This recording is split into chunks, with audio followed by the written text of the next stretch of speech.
His Rugged Mountain Outlaw. Book 1 of Rouge River Mountain Men. Written by L. Lauren. Chapter 1. Angel Reyes snagged a handheld basket from the lobby of the grocery store and hooked it over his forearm as he strolled inside. He had a mental list of items he needed, and about 2 hours before his next appointment. "Greetings, Angel," the lone cashier nodded to him. A smile lit up her face, and her watery blue eyes glistened. "Hey, Mrs. Fisher. How are you feeling?" Pretty good. I'm doing so much better after you stopped by the other day. I figured you would feel a lot better not running up and down flights of stairs every day. Just because your mind is young doesn't mean your body feels the same way." Angel flashed the older woman a smile. She laughed. "Well, all the rearranging was way too much for me to do myself, so thank you for it." "It's no problem. It's part of my job. Anyway, I'll see you for our appointment in a few days, okay?" "Oh, I can't wait. Did you like the brownies last time?" "I did, but you don't have to make me anything, Mrs. Fisher." Angel rocked on his heels. "You're so sweet. I know it must be lonely traveling all the time and living in unfamiliar towns." It's not bad." "Really?" Angel lied.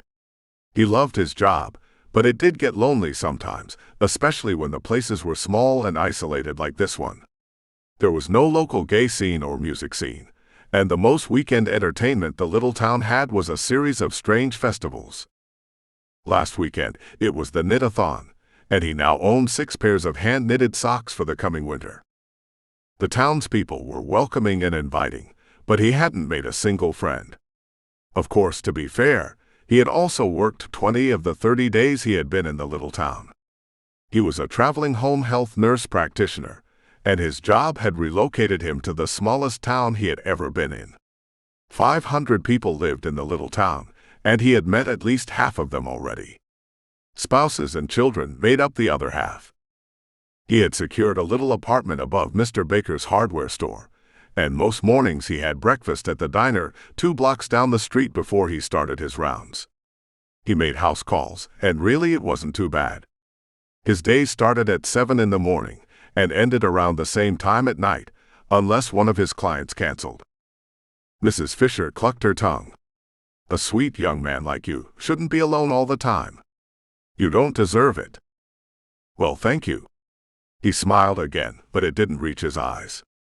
"Anyway, I have to pick up some groceries before my appointment with Mr. Sullivan later." Right. Well, don't let me hold you up then." "Thanks." With a quick wave, he ducked into the first aisle and sighed, dropping his head back on his broad shoulders. Mrs. Fisher hadn't been wrong. He didn't deserve to be alone all the time, but his profession made it hard. He dated, sure, but his job and his relationship life didn't mix. Or rather, he hadn't found anyone amazing enough to make him settle down. He strolled past the drink mixes and beer clogging the first aisle of the store and turned onto the next aisle, the baking aisle, grabbing dark chocolate chips, flour, and sugar. As he nestled the sugar in his basket, another person joined him in the aisle. A stranger clad in heavy boots, frayed jeans, a t-shirt, and a perpetual frown. His swarthy skin and gray tattoos glistened in the bright white overhead lights, and dark coils of hair peeked from under a hanging skull cap. Angel's breath hitched, and his pupils dilated as he drank in the other man, licking his lips. This mysterious stranger was a tall glass of water, and Angel had just trekked through the desert in July. He swallowed, but his mouth stayed parched. The stranger ignored him, snagging non-iodized salt from the top shelf and tucking it under one bulky arm. Angel recognized it by the packaging. "Excuse me." Angel's voice lifted at the corners. Angel wasn't a small person, but the man doubled his size. The stranger's biceps popped as he held the salt against his body. The man continued scanning the spice rack. Warmth touched Angel's face, and his heart jumped into his throat. Sir. You grabbed non-iodized salt. You should get the iodized version. It's a few pennies more, but most people don't get enough iodine in their regular diet." The stranger turned his head in increments until his eyes landed on Angel. He met his gaze and held it as he fit the salt back on the shelf, grabbing a different one. Angel melted. The back of his neck tingled, and his blood rushed to two places, his face and his genitals. Lucky for Angel, one of those places wasn't as noticeable as the other. Why yeah, so. My name is Angel. Angel Reyes. He scrubbed his flushed cheeks. Good for you, the man growled. His voice was sandpaper over gravel. He plucked a few spices from the shelf and turned away, exiting the aisle. Angel peered after him, pressing his palm to his chest. His heart pounded against his rib cage, and his blood redistributed itself, pooling between his legs. His cock strained the front of his uniform. It had been so long since he'd felt the warmth of another man, and the handsome stranger woke him up and piqued his curiosity too. He wet his lips as he glanced down at his items, combing through his brain for the list. Flour, sugar, chocolate chips, he murmured, furrowing dark eyebrows. Beans, tomatoes, tortillas. He moved through the grocery store aisle by aisle until he reached the canned goods aisle. He turned onto it, and his eyes landed on the stranger again. His pulse picked up as he stepped onto the aisle. Angel approached the beans and turned on his heels, facing the shelf, as he stood shoulder to shoulder with the other man. His heart thundered in his ears, blocking the drone of noise around them, and he zeroed in on the other man's minute movements. The stranger sidestepped away from him, a subtle dance of politeness. Angel grabbed pinto beans and black beans before a blaring siren cut through the comfortable grocery store noise. The atmosphere changed too. The pressure dropped. A wave of anxiety replaced his brewing arousal, and he flicked his attention towards the front of the store. What was once a bright and sunny day had taken a turn for the worst, and dark clouds blackened the sky. A green haze colored the atmosphere, and his ears fogged. The stranger beside Angel froze, and his full lips parted. His nostrils flared. A shudder went through the other man. The weather. Angel offered a second attempt at conversation, but the scream of a freight train cut him off. There were no train tracks in the little town. The noise spurred the stranger into action, and he dumped his items on the ground. He snatched the basket from Angel's grasp, casting it aside too, and he grabbed Angel's arm, callous fingers closing around his bare skin. It sent a thrill through him. The stranger yanked him around the aisles before dragging him between two solid walls. The freight train grew closer, and Angel spied panic in the stranger's eyes. It turned his stomach. The stranger pulled him down and covered him with his body, pressing his chest into Angel's back and crouched over him. One flat palm braced them against the wall. The freight train barreled towards them, and everything around them drowned in darkness. The ground vibrated. Angel twisted around, looking over his shoulder at the stranger. "What's happening?" he yelled. "Put your head down and close your eyes," the man snarled, wrapping his free arm around Angel's torso. "Now." "Why, yeah." Angel obeyed, curling into the other man as debris rained down on them. Chunks of plaster fell from the ceiling, and gusting winds whipped them around the little hallway. The man's body shielded Angel from most of it, but rocks and plaster pelted his extremities. They hadn't been alone in the store, but the deafening roar drowned everything else out, and even it felt light years away. The whole ordeal ended in less than 10 minutes. The howling train disappeared, the rain of debris stopped, and the cloud of darkness lifted. The stranger's arm lingered at Angel's waist as he uncurled his body. With the danger gone, Angel reveled in the touch of another man and the sweet smell of this mysterious stranger's skin. Pine, cedar, and a soapy clean. What happened? Angel glanced up at him, meeting hard hazel eyes. Tornado. He rubbed his hand down Angel's back, stern expression softening. "You okay?" "Why, yeah. I'm fine. Thanks." Angel combed his fingers through his hair, adjusting his uniform on his shoulders and smoothing the newly made wrinkles. "Do you have a name?" The stranger looked at him. "Yeah," he scoffed and stood up, abandoning Angel in the hallway and disappearing in the store.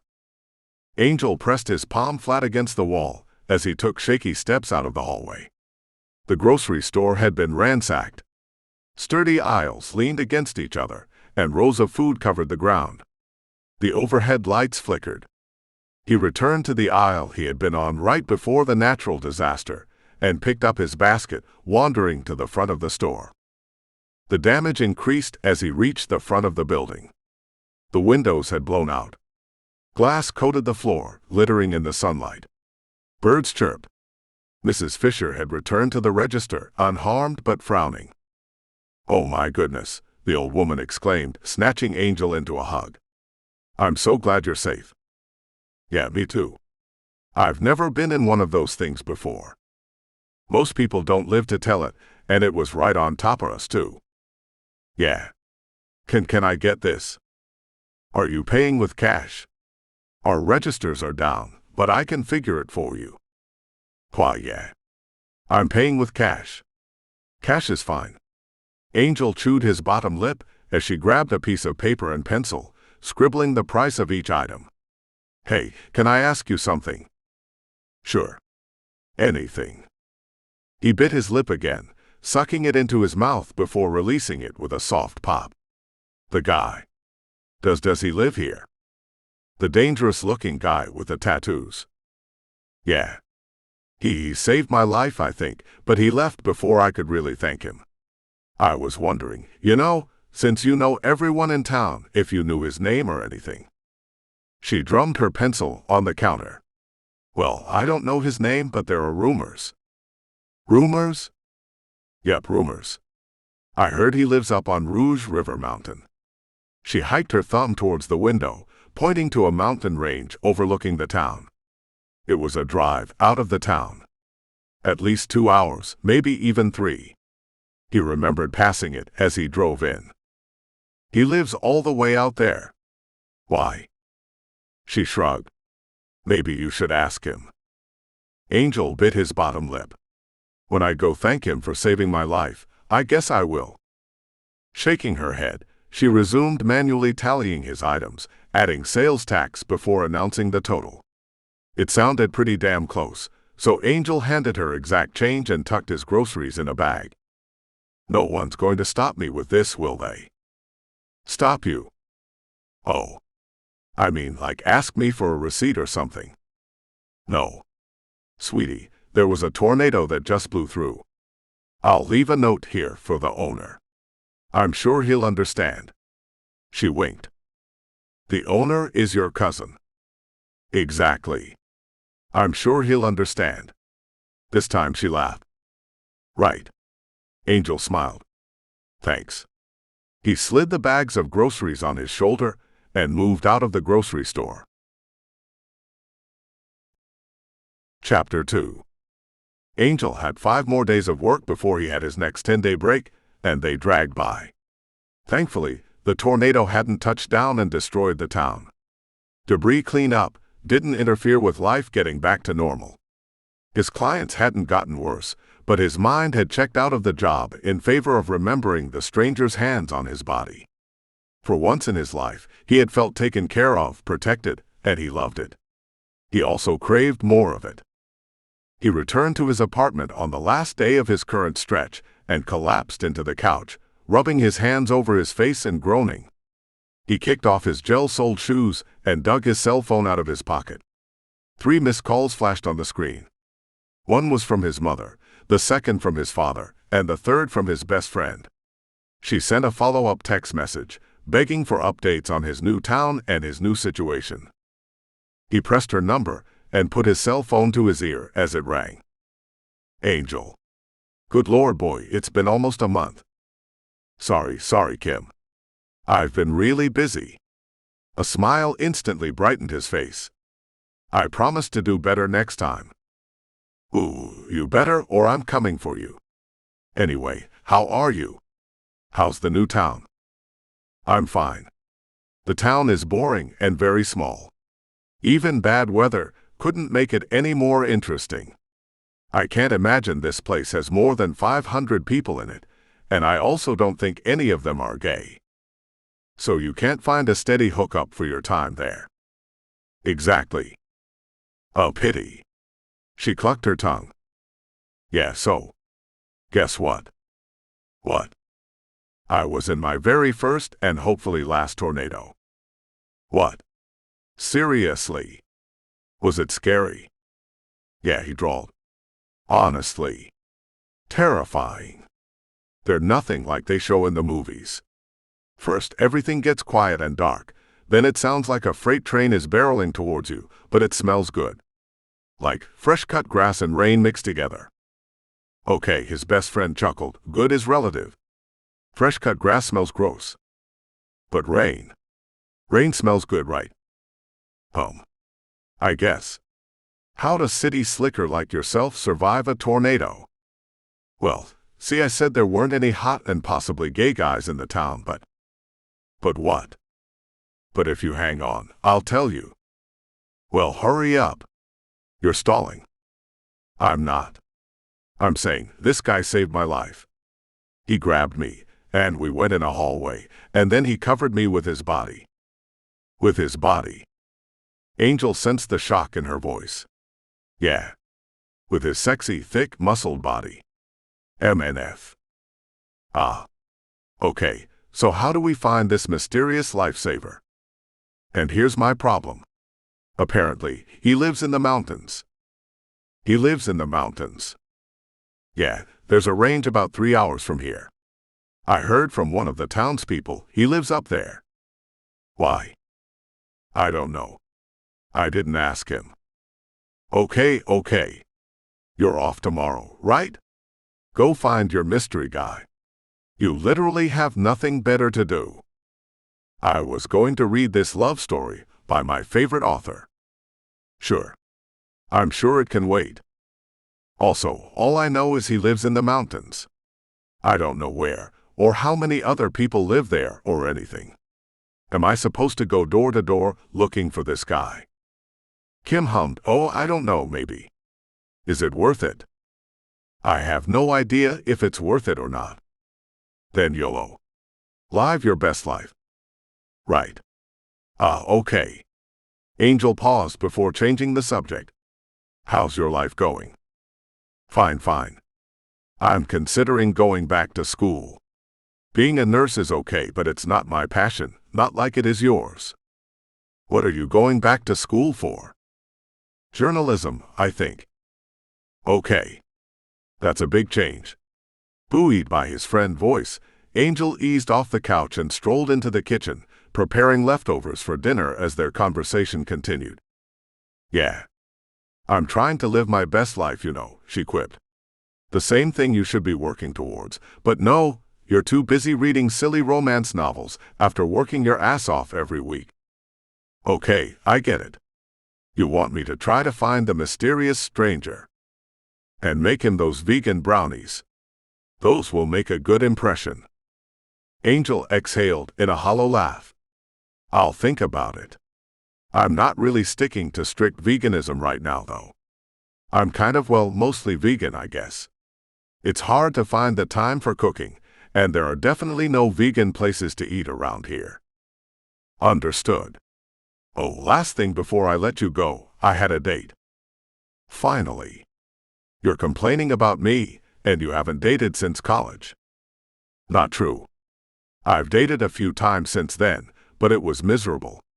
Besides, I needed time to recover from my relationship. Sure, so how was the date? Oh, it was bad but very helpful. I learned a lot about my needs and wants as I was talking to this guy. He was the most particular, moody, arrogant guy the first I've ever had the displeasure of going on a date with. Angel chuckled, tearing open a bag of flour and a bag of sugar and pouring them into a bowl. He added cornstarch, baking powder, and salt in favor of eggs, and dumped cocoa powder and dark chocolate chips in the batter. Damn.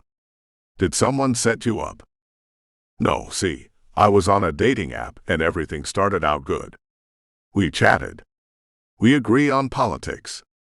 He thinks abortions are up to the woman, and he likes the idea of centralized healthcare, but beyond those two things, we agreed on absolutely nothing. Was he cute? Is his attractiveness level really important? Yeah. Kim groaned into the receiver. He wasn't a troll, but he wasn't a supermodel either. He was decidedly average. What was his job? Oh yeah, about his job. He's an artist. I thought dating an artist would be cool at first, but then I found out he was on food stamps and expected me to pay for the meal. Oh honey, no. What did you do? I paid for my meal, and oh, the restaurant was amazing. I have no idea how he handled his portion of the bill. I guess he expected me to feel sorry for him, because he waited until after he ate to tell me he wasn't paying. Scrub.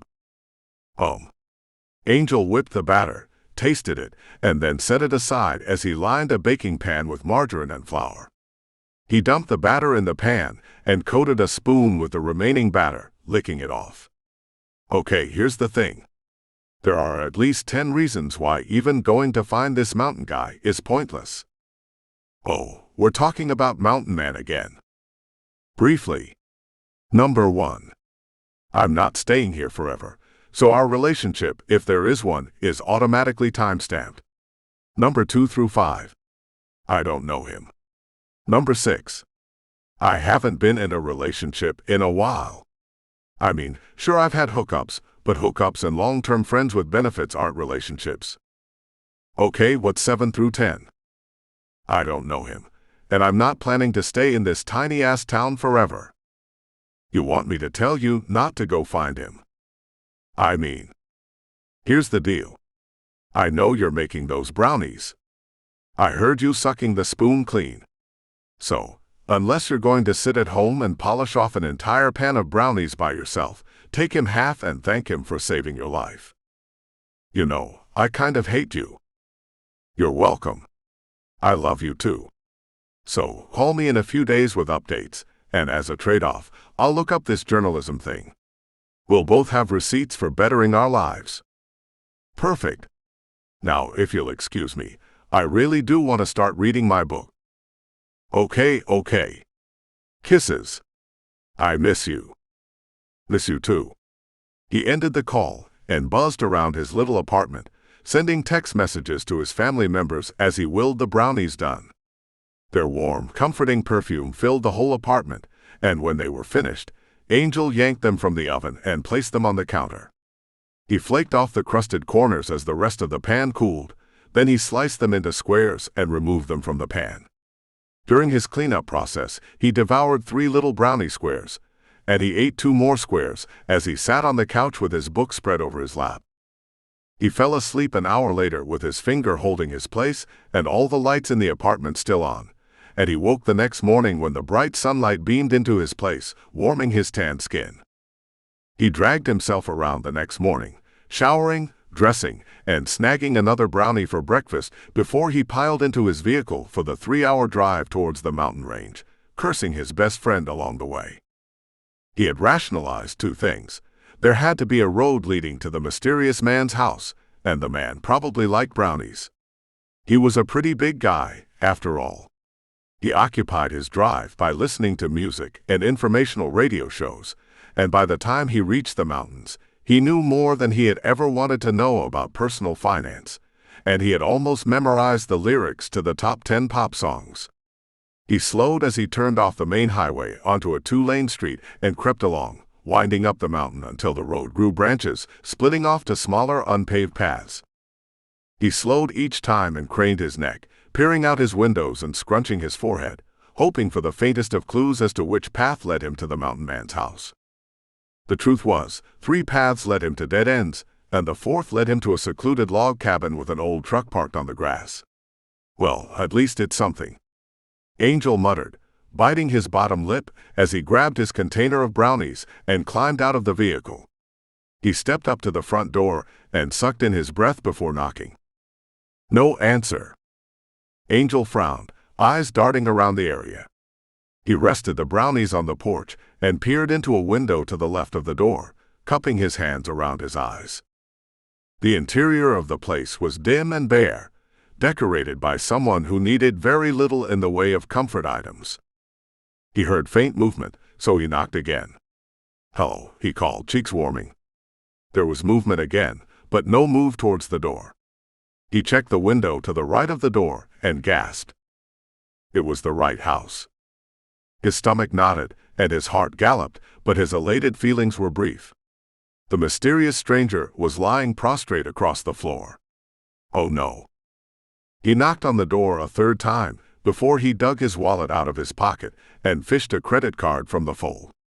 He fought with the door and the credit card until he fitted in the jamb. The lock slipped and the door popped open. The man didn't stir, but Angel did. Angel rushed into the room and crouched beside the man, surveying his body. It moved. He was breathing, but an oxygen-less blue tinted his lips and fingers. Angel lifted the man's shirt up, bunching it at his neck, and pressed his ear to the man's clammy skin. As he inhaled, his lungs cracked and bubbled. Angel touched the backs of his fingers to the man's forehead. Bronchitis or pneumonia, Angel whispered and shook his head. The world is crazy. A big guy like you taken down by germs. He grabbed the brownies from outside and closed the front door, carrying them into a messy kitchen and setting them on the counter. He set a pot of water on the stove and milled around the house as it warmed. When the man woke, Angel shuffled him from the floor onto the couch, supporting him under his shoulders. He fed him warm tea, soup, and slipped in an anti-inflammatory painkiller as well. Once he had the man tucked into the couch, he brushed his forehead and traced the patterned tattoos covering his neck. All right, you. I'll be back in a few hours with some medicine and more food. The sleeping man didn't reply, but Angel grabbed the house key and locked the door behind him, hopping into his car and driving back down the mountain. Chapter 3. He drifted in and out of sleep with a hazy memory of everything around him. At some point, he had collapsed onto the floor after feeling terrible. Then he gathered himself to the couch. Steam unclogged his lungs. Gray cracked his eyes open and flicked them around the room. Another person's scent lingered. A sweet and spicy scent. Clove and mint. His eyes drooped closed again, and he drowned in another deep sleep.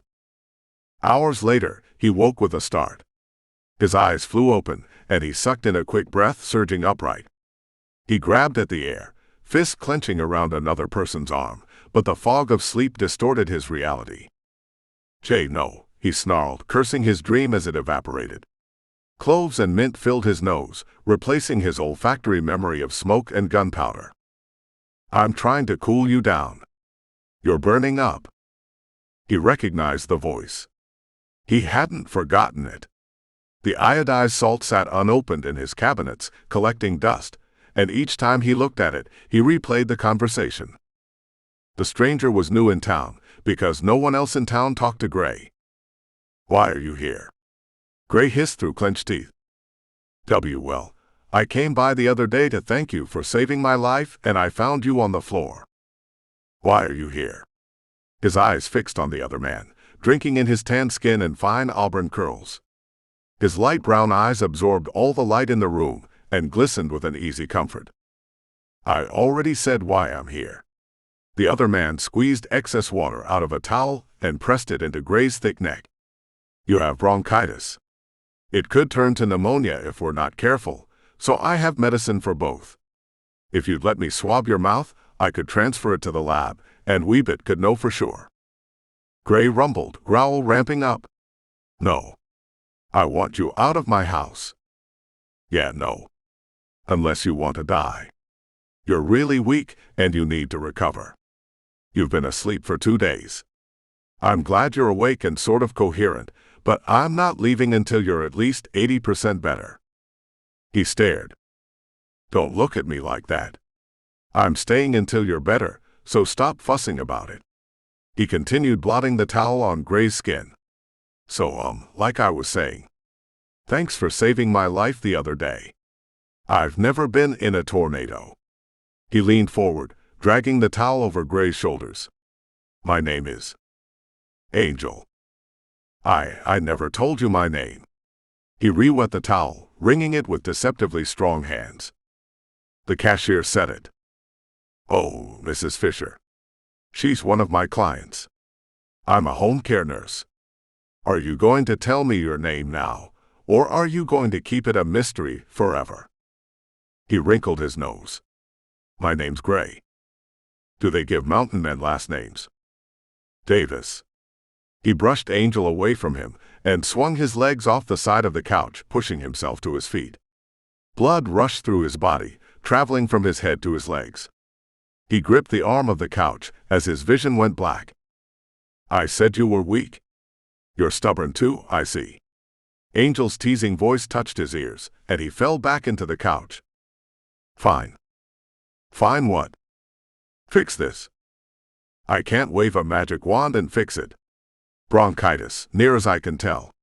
You have to let the illness run its course, or if it's bacterial, I can give you medicine. It seems like you're feeling better, though. Gray rubbed his hands over his face, hunching forward and resting his elbows on his thighs. His head hung between his broad shoulders, and he fixed his attention on the ground. So, how long have you been living up here? Gray ignored him. What made you decide to move up here? It's so far from everything. I had to drive 6 hours round trip to get groceries and medicine the other day.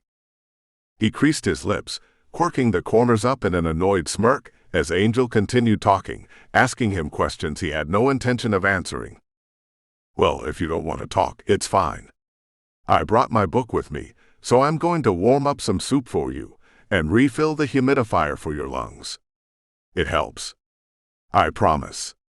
Angel wrung the wet towel out again and draped it across the pot before he stood and moved into the kitchen. Gray watched him from behind as he retreated.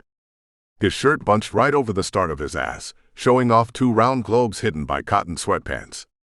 It had been so long since another person had been in his space, but Angel moved around his place as if he owned it. Confidence oozed from him as he slurped a taste of bright orange puree from a spoon. Sweet potato soup.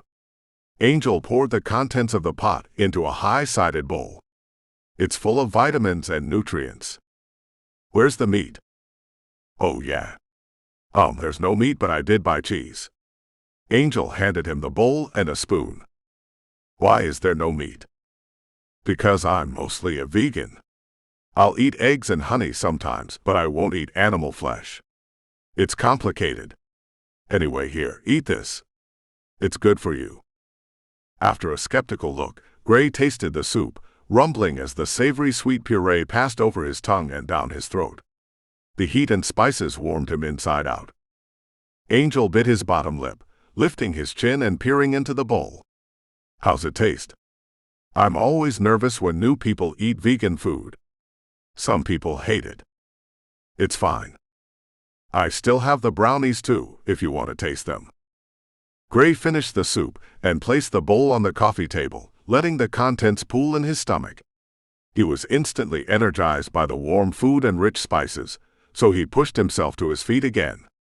He carried his bowl into the kitchen, stepping around Angel, and dumped it in the sink. You cleaned my kitchen? Yeah. It was getting a bit out of hand. What are you? Domestic or something? No, your kitchen was disgusting. It was actually disgusting. So was your bathroom, and I cleaned it too. Gray grunted. You could say thank you. Didn't ask you to come in here and start touching all over my stuff. Okay, well, like I said, I came to thank you for the other day, but you were passed out on the floor. I was asleep. Well, in the medical world, we call it passed out, Angel snapped. Gray appreciated the sharp tone, smirking as he yanked open his refrigerator. His beer had been shoved to the corner in favor of rows of fruits and vegetables. All right. Okay, so, since you only have one room here, I slept in your bed. You what? Gray snarled. Anger presented itself first, but as he growled, his heart turned over, revving a dormant motor in his chest. His blood divided itself between fueling his brain and settling between his hips, powering his manhood. I slept in your bed, but I can wash the sheets. I figured we should switch places, since you're stubbornly up and moving around. You're not in the clear yet, so I'm not leaving, but I'll sleep on the couch and let you have your bed. He twisted the refrigerator handle as he recalled the last time he had someone in his bed. It hadn't been here, because he hadn't always lived on top of a mountain. He had lived in the city before with a relationship with his family, but it was all gone now, locked away in the back of his mind and the deepest corners of his heart. I'm fine with a couch. You want a beer? No thank you. I don't really drink. Guess you're just perfect then. No. I'm not perfect. I just don't drink or heavily consume animal products. I do like honey, and some people really find that anti-vegan, but if it's local honey, it helps the economy and bees aren't generally harmed in the process. It's a whole debate you probably don't want to hear about. Gray snagged a beer from the door of his refrigerator and closed it again. You also probably shouldn't have beer while you're still sick. The gluten from it could exacerbate your symptoms and make it really hard for the phlegm to work its way out. He glanced down at his beer and then looked at Angel, tilting his head as he popped it open and put it to his lips. Ass. He wiped his lips with the back of his hand, sighing at the taste. My house. You're the guest. Well, you're not being a very good host then. I'm letting you keep my bed, and I'm eating your weird food. My food isn't weird, and Angel paused, and thank you because your couch looks even less comfortable than your bed. Gray chuckled, moving back into the living room and sinking down on the couch again. He rested one leg on the coffee table and slouched into the cushions, nursing his beer silently. So, I saw the book on your nightstand. You like reading? Cheaper than television. It is. Some people think people who read are smarter than television watchers. I don't really think they're smarter, but I do think they tend to be more productive overall. I don't even have a television right now. Back in my apartment, I mean. All right. I don't like when productivity is mistaken for intelligence. Productivity is simply forward momentum. Once you have the momentum started, you can keep going. The opposite of it is inertia, and I think plenty of intelligent people fall into the trap of inertia and comfort zones, just like everyone else. Okay. I'm sure even reading can be a comfort zone. You talk too much. I'm trying to have a conversation with you. Yeah, you talk too much. If you would add to the conversation, I wouldn't be talking too much. Okay. Gray gulped his beer again. Why are you living in that little town? Angel flicked his eyes to Gray, redness rising to his cheeks. I'm a traveling home health nurse practitioner. I basically go where I'm needed a lot of the time, and there was an opening here, so here I am. Here as in the city, not, right here. How's it work? My job. I work in 10-day stretches, and I rotate with someone else. I think the other person drives in from the city and stays with a friend or something. I don't really know her well, but she's nice. The people here are nice. It's a quaint little town. Angel shrugged. I wish they had more places to eat and more vegan-friendly options, but other than that, it's nice. Gray's eyes drooped as Angel spoke. Exhaustion settling in his bones again, from the movement and the conversation. He hated being under the weather, but his body demanded rest. You're sleepy again. Angel chuckled as the beer bottle slipped from Gray's hands and clattered on the hardwood. Only a trickle of fluid leaked out. Here, lie down and go back to sleep. I'll clean this up for you. Angel smiled, honest brown eyes locking eyes with Gray. His smile tickled Gray's insides, exciting him in a way no one else had before, and Gray cleared his throat. Yeah, he gruffed, twisting his body and stretching across the couch again. He closed his eyes, letting the sounds of Angel's movements lull him to sleep. Chapter 4. Angel had spent 3 days in the company of the other man. The first day, Gray slept. The second day, Gray graced him with his sparkling personality and slept. So far today, Angel had convinced Gray that bedrest was better than prowling around outside with his tattooed neck exposed. So after a pancake breakfast and some warm tea, Gray reclined on the couch and closed his eyes. For most of the morning, Angel read at the kitchen table, drinking tea and scanning his eyes over the tiny text. Mid-morning, he started chores. He buzzed around Gray, cleaning the bathroom, scrubbing the floor and dusting. Turning it into a daily routine meant he completed all the tasks within 2 hours and focused on lunch afterwards, making roasted vegetables and spicy beans, spooning the majority of the meal into Gray's bowl. He spooned the rest into his own bowl and approached the couch, setting the bowls down. Curls of steam floated off the cooked vegetables as Angel brushed the other man's brawny shoulders. "Hey, I made lunch," he purred, voice soft. Gray swatted at his hand, turning away from him. His features went from relaxed to troubled. His eyebrows knit together, and he trembled. Don't do it," he mumbled. His raw voice cracked at the edges. Please don't." Angel blinked. He started but paused. He touched Gray again, rubbing his hand down the other man's arm. "Gray. It's okay." Tears brimmed the corner of the man's eyes as he squeezed them. Angel's heart fell to the ground when he saw those tears, but he wiped them away with a pat of his thumb. Gray's frantic movement ceased. His features smoothed before his eyes shot open like the day before.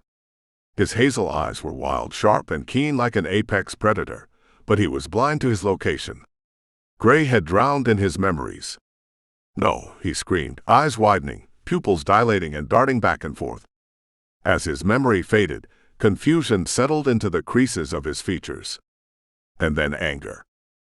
Angel looked away from him, a knot growing in his throat. I made you lunch." He motioned to the 2 bowls resting on the coffee table. Gray stared at the bowls before standing up and stomping out of the room. He shoved his feet in a pair of mud-caked boots and threw the front door open, letting it slam closed behind him. Angel collapsed back into the couch. His appetite had evaporated when Gray's veneer cracked. There was more to this stranger, and it intrigued Angel. He chewed his bottom lip, picking at the wilted broccoli and roasted potatoes.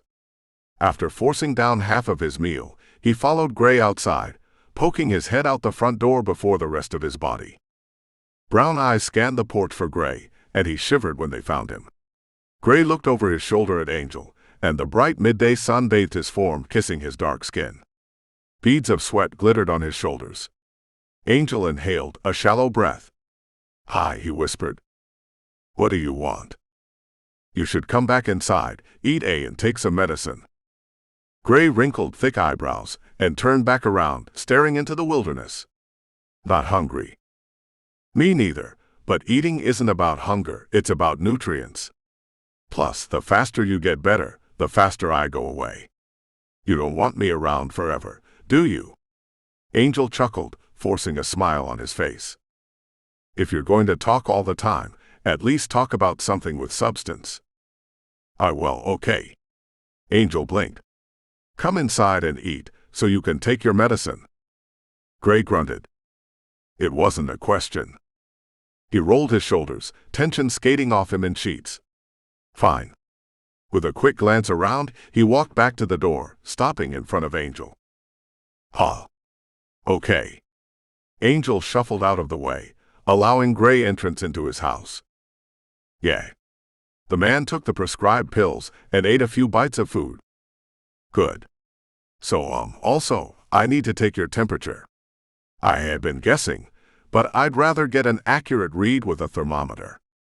Gray's eyes shot back up. "Oh," Angel swallowed, eyes widening. I mean like under your tongue or in your armpit.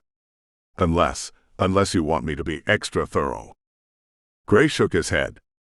I wouldn't mind. I'm a nurse.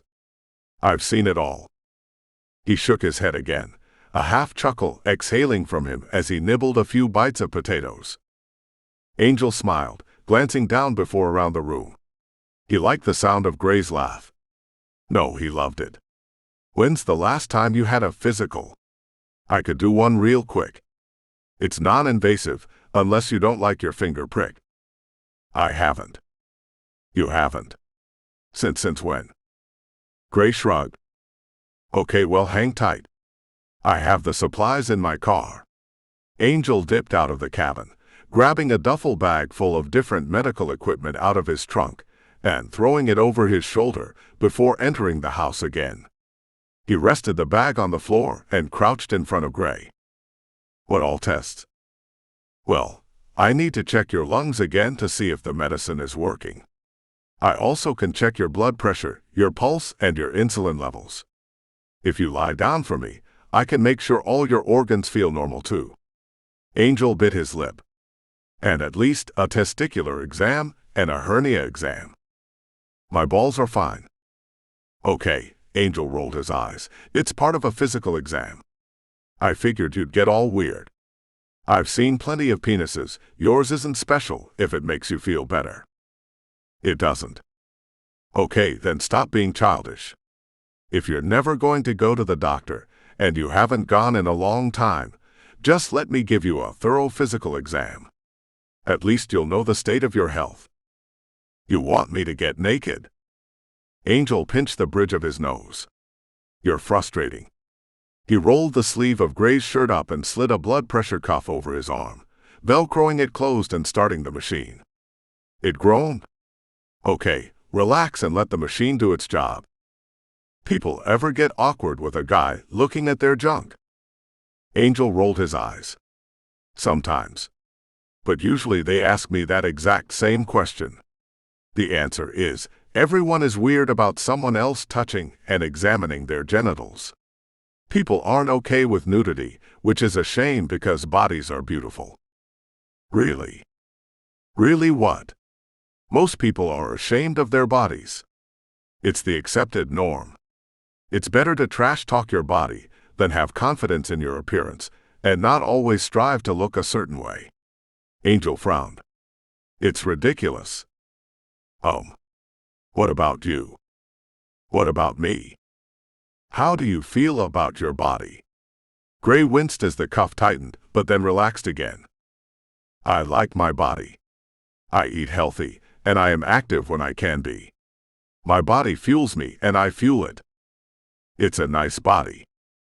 Angel's cheeks flamed, and he ran his tongue over his teeth, suppressing a little smile. Were you complimenting me? Gray shrugged. Sure. You're impossible. Angel removed the blood pressure cuff after nodding. Your blood pressure is a little high, but it's common for minorities. It can be managed, but it may always stay a bit high. Also, your body isn't bad either. Yeah. You're supposed to say thank you. He fit a stethoscope in his ears. I'm going to lift your shirt and check your lungs, okay?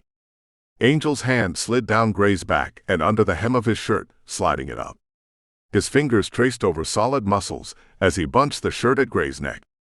The tattoos looked familiar, but as he pressed the cold stethoscope into Gray's skin, he noticed more.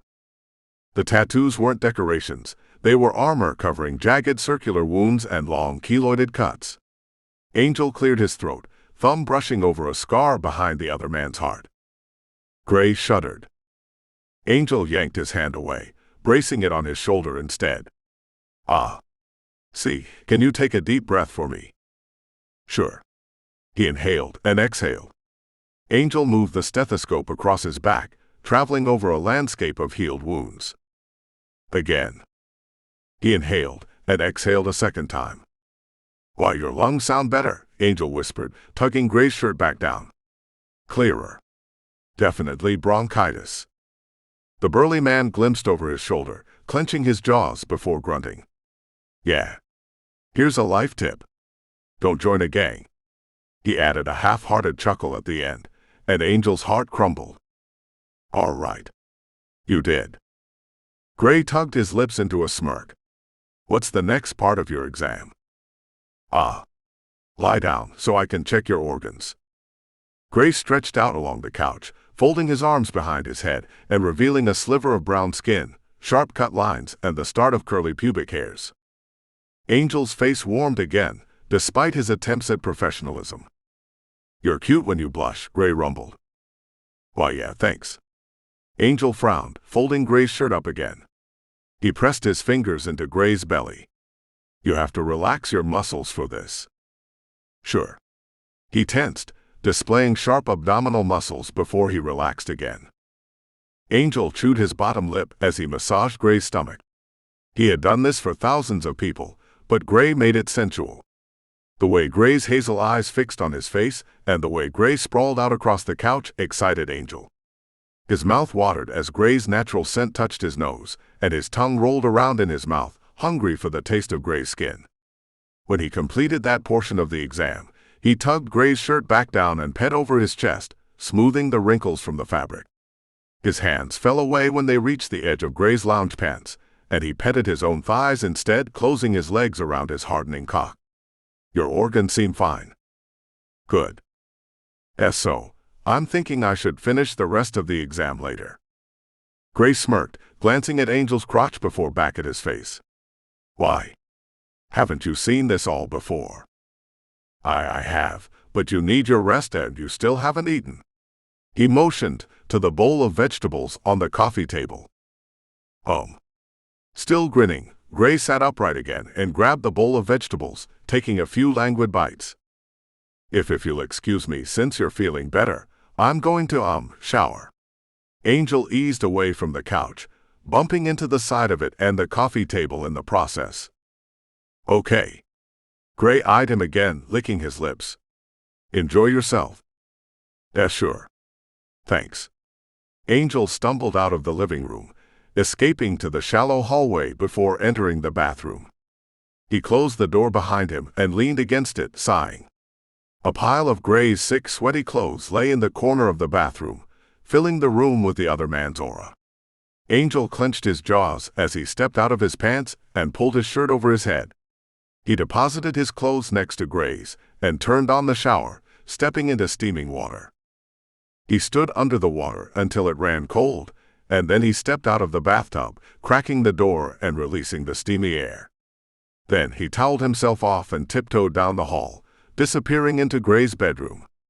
The room was small and pristine like the rest of the man's cabin, void of anything personal aside from a few creased pictures hidden in the back of the nightstand.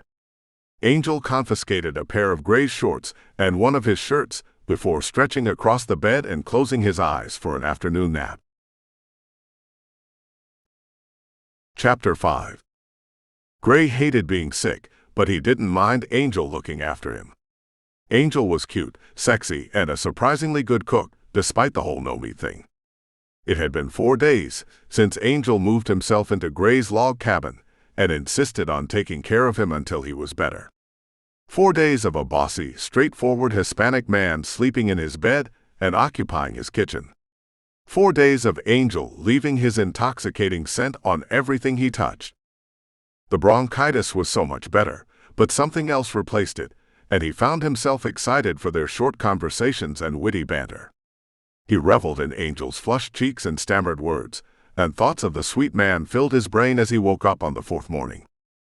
He woke well before Angel on the 4th morning, just as the sun rose in the east, and threw his blankets aside, feeling healed and restless.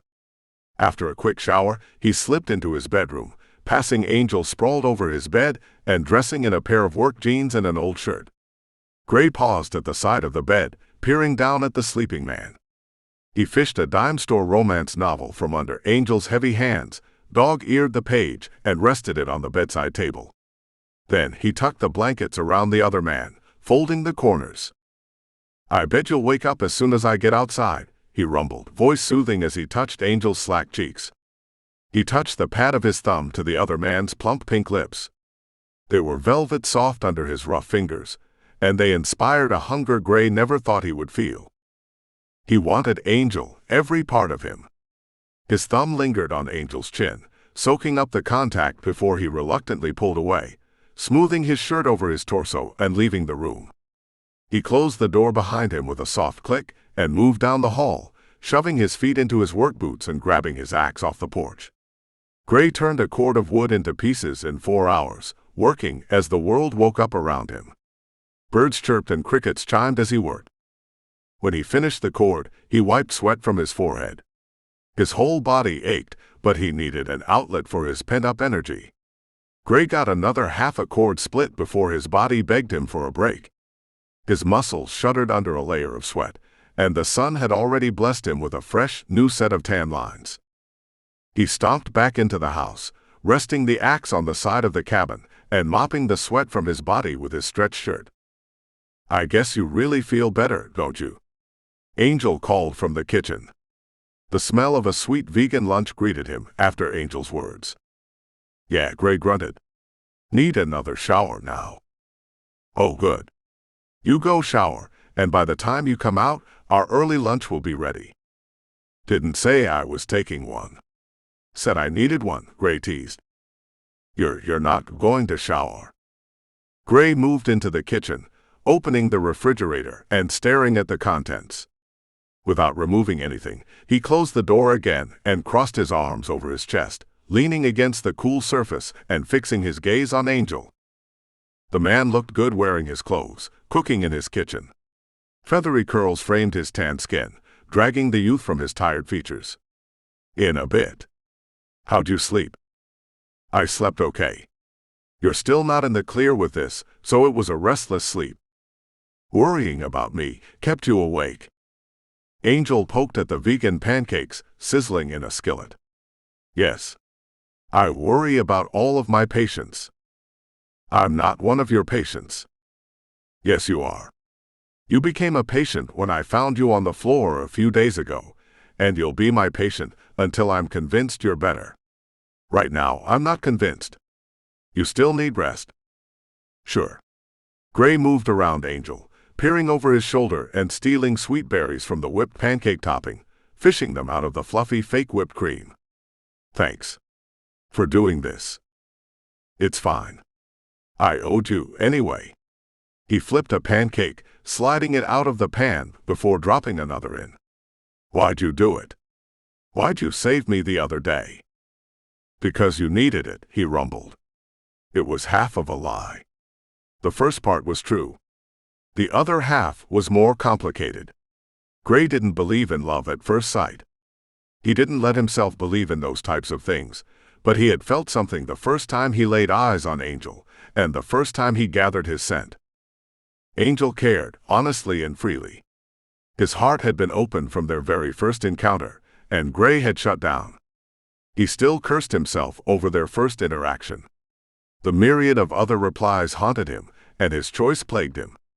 He didn't deserve Angel's company, but saving the man's life was a small chance at salvation. Gray knew he was a bad person. His life had confirmed it time and again. Where Gray was a reaper, Angel was a healer, touching soft hands against the sick and dying and nursing them back to health. Gray had taken many lives, but saving the life of a healer, saving Angel's life was worth his own. It wasn't even a fair trade. Gray's eyes dimmed as Angel finished with the pancakes, and he scooped another spoonful of whipped cream into his mouth. Angel studied him, a hard stare burning his skin. A penny for your thoughts, he prompted, stacking an equal number of pancakes on 2 plates and piling them high with berries, a dollop of peanut butter, and an equal dollop of whipped cream. Gray shuddered, closing his eyes. Is it about your nightmares? You know about those? Gray sputtered, eyes opening again. Yeah. You have them all the time. I don't know how you get any restful sleep. Angel chewed his bottom lip and sucked in a deep breath, puffing out his broad chest. I know you probably don't want to discuss it, but I want you to know I understand. My family. Angel's gaze traveled away from Gray and out of the room, staring blankly at the back of the couch. He swallowed, Adam's apple bobbing in his throat. We fled our home country and came here because we weren't safe. I lost 2 brothers to street violence. I'm sorry, Gray croaked. Every scar decorating his body throbbed like a fresh wound at Angel's words. His blood boiled in his veins as he stabbed at the pancakes. I'd never let anyone or anything hurt you. You don't know me. His eyes trailed back to Gray. His soulful brown eyes were impossible wells of darkness and heartbreak. It shattered Gray's heart a second and third time. A protest tickled his tongue. He wasn't a genius or a scientist. He was a street thug, an urban leader if one wanted formalities, but Angel was filled to the brim with things that made life worth living. 4 days ago, Gray had accepted the possibility of death. 3 days ago, all he wanted was life.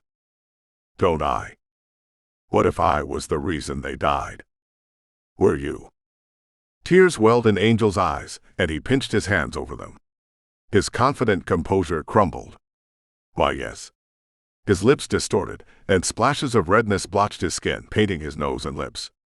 Glassy brown eyes darted around the room, searching for an anchor point. They were trying to protect me, and it cost them their lives. Rumbling, Gray touched Angel's arm, stroking the backs of his fingers against his skin and urging him closer. "Come here," he cooed, rumbling voice buttery smooth. "You're worth protecting." Angel fell into his arms, burying his face in Gray's chest. Gray combed his fine curls, tucking them behind his ear. "My brothers had scars like yours." "Bullet holes," his voice quaked. "Stab wounds." His dark eyebrows quirked together. "I dressed their wounds so many times I lost count." "I'm sorry." "Me too." His warm breath puffed against Gray's skin, and he turned his eyes up to him. "Just tell me why." Tears had charted a winding path down Angel's face, connecting under his chin and staining Gray's shirt. Angel let them flow, confident and proud of his emotional capacity. Gray's heart thundered at the question, and tears gathered at the rims of his eyes too. He'd stood over dozens of people, watched them cry, listened to their desperate pleas, and had felt nothing, not a shred of guilt or remorse for his actions. He couldn't remember the last time tears touched his eyes. The saltiness burned. He swallowed around a knot in his throat, and his lips parted with a sigh. "I had to eat." He worked his jaws, rolling his shoulders and straightening his neck. "How young were you?" Angel rested his chin on Gray's shoulders, closing the last sliver of distance between their bodies. Their hips and their chests connected. Simmering desires competed with the heavy conversation. Gray shook his head. His grip stiffened around Angel, hand rubbing up and down his back. 13, he whispered. Angel rubbed Gray's back too, massaging his thumb against his hip and nuzzling into his neck. His sweet affection destroyed the rest of Gray's walls, and he stood bare in front of him, raw nerves exposed. "You're worth protecting too," Angel replied. "I've murdered people." Chapter 6. Angel cupped Gray's face, resting one hand on both cheeks and touched his thumbs to Gray's lips. "You're worth protecting." His voice was firm and his eyes were fierce, sadness mixed with hope and defiance. Honest and raw. "And now we should eat. Before everything gets soggy." Vegan pancakes can get soggy quickly. Angel. "Yeah." He released Gray's face, and Gray grabbed his instead, trapping his chin with one hand and lifting it. "Forget the damn pancakes," Gray growled and captured Angel's lips. A surge of electricity went through him when their lips connected. It was right and true, and he should have done it days ago when he woke up to Angel's warm brown eyes staring him in the face. He meshed their lips together, tasting mint and berries on his skin and spices on his tongue. He pushed harder, devouring him until they were both panting. Angel licked swollen lips. "What are you hungry for, then?" His brown eyes sparkled, and he stepped away from Gray, exposing tinted shorts and hardened nipples through his thin t-shirt. "You know what I'm hungry for." Gray backed him into the counter and lifted him up, sitting him on the surface. They exchanged another desperate kiss before Gray yanked at the shorts, pulling them down to Angel's knees and exposing his cock to the breezy morning air. The rich pink head shined with moisture already, peeking through the extra skin. Angel groaned, kicking the shorts off his legs and opening them wider. He yanked his shirt over his head too, revealing his toned body and twin brown nipples accenting his chest. A diamond of curls tethered his nipples together and dripped down his abdominals, exploding between his hips. Then feast. No quip about needing energy to get better. Gray adjusted Angel's position, scooting his ass to the edge of the counter and pushing his body back, bending his legs forward. Angel's muscles pulled taut, exposing his hole. I think you have enough energy right now." Angel dropped his head back on the counter with a thump, sucking in his breath as Gray's thumb brushed over him. The nurse's natural scent filled the kitchen, and Gray's cock strained in his pants. His grip on the back of Angel's thigh tightened as he stroked over his entrance again. He licked his fingers and circled them around Angel's hole, pushing against him, but not entering him. Angel groaned and cursed. His arms flailed, scrambling for Gray and gripping his own thighs, before his fingers curled around the lip of the counter. His trembling shoulders filled with a blush, and it traveled down his chest. Gray rumbled. "Yeah. Funny how that works," he mused. Can I suck your cock? Angel shivered. Oh yes. His toes curled, and his muscles strained before relaxing again. Please. A drop of pre-cum dotted his slit, and Gray's hand moved from teasing his entrance to sliding up his length. His thumb swiped the pre-cum away. Gray fisted Angel, settling his hand at the base of the other man's cock. With his thumb on the underside, he held Angel in place as he took him into his mouth. He pressed the flat of his tongue against the head and sealed his lips around the rest, cheeks hollowing as he drew him into his mouth. Angel rewarded him with another bead of sweet pre-cum. A gentle moan slipped from his lips, and he reached down, combing his fingers through Gray's compact curls. His nails clawed Gray's skull, sending shockwaves down Gray's spine and strengthening his desire. Gray had forgotten the last time he had a cock in his mouth. It had been too long. He missed it, and Angel was the perfect man to break his streak. Angel's cock hit the back of his throat, cutting off his airflow. He choked around him and retreated, cheeks warm with his excitement. His lips glistened with saliva and pre-cum. Angel moaned, whispering in Spanish as he raked his fingers through Gray's hair, petting him and begging for more. Gray's cock kicked, and pre-cum wet the front of his pants, darkening the fabric and clinging to the head of his cock. He panted, chewing his bottom lip as he kissed Angel's shaft, sweeping his lips over soft skin. Fuck, he groaned and shivered. No, you're busy sucking me off, I thought. Angel whined. Gray laved his tongue between Angel's balls, chuckling. I am, and you taste fucking good too. Angel's breath hitched, and his balls tightened. He lifted himself up on his elbows, peering down at Gray and wetting his lips. Thanks. Yeah. Gray sucked Angel into his mouth again, falling into a rhythm this time. He swallowed as much of him as he could, and then retreated, leaving only the head of his cock inside his mouth. What he couldn't fit down his throat, he stroked with a tight fist. Oh. Yeah, yes. That. Keep doing it. Angel encouraged, cock hardening even more in Gray's mouth. He bubbled with more pre-cum as his orgasm grew closer, and his grip tightened in Gray's hair again, holding him in place as he squirmed under him. They shifted from Gray doing the work to Angel fucking his face, rolling his hips and thrusting his cock farther and farther into Gray's mouth.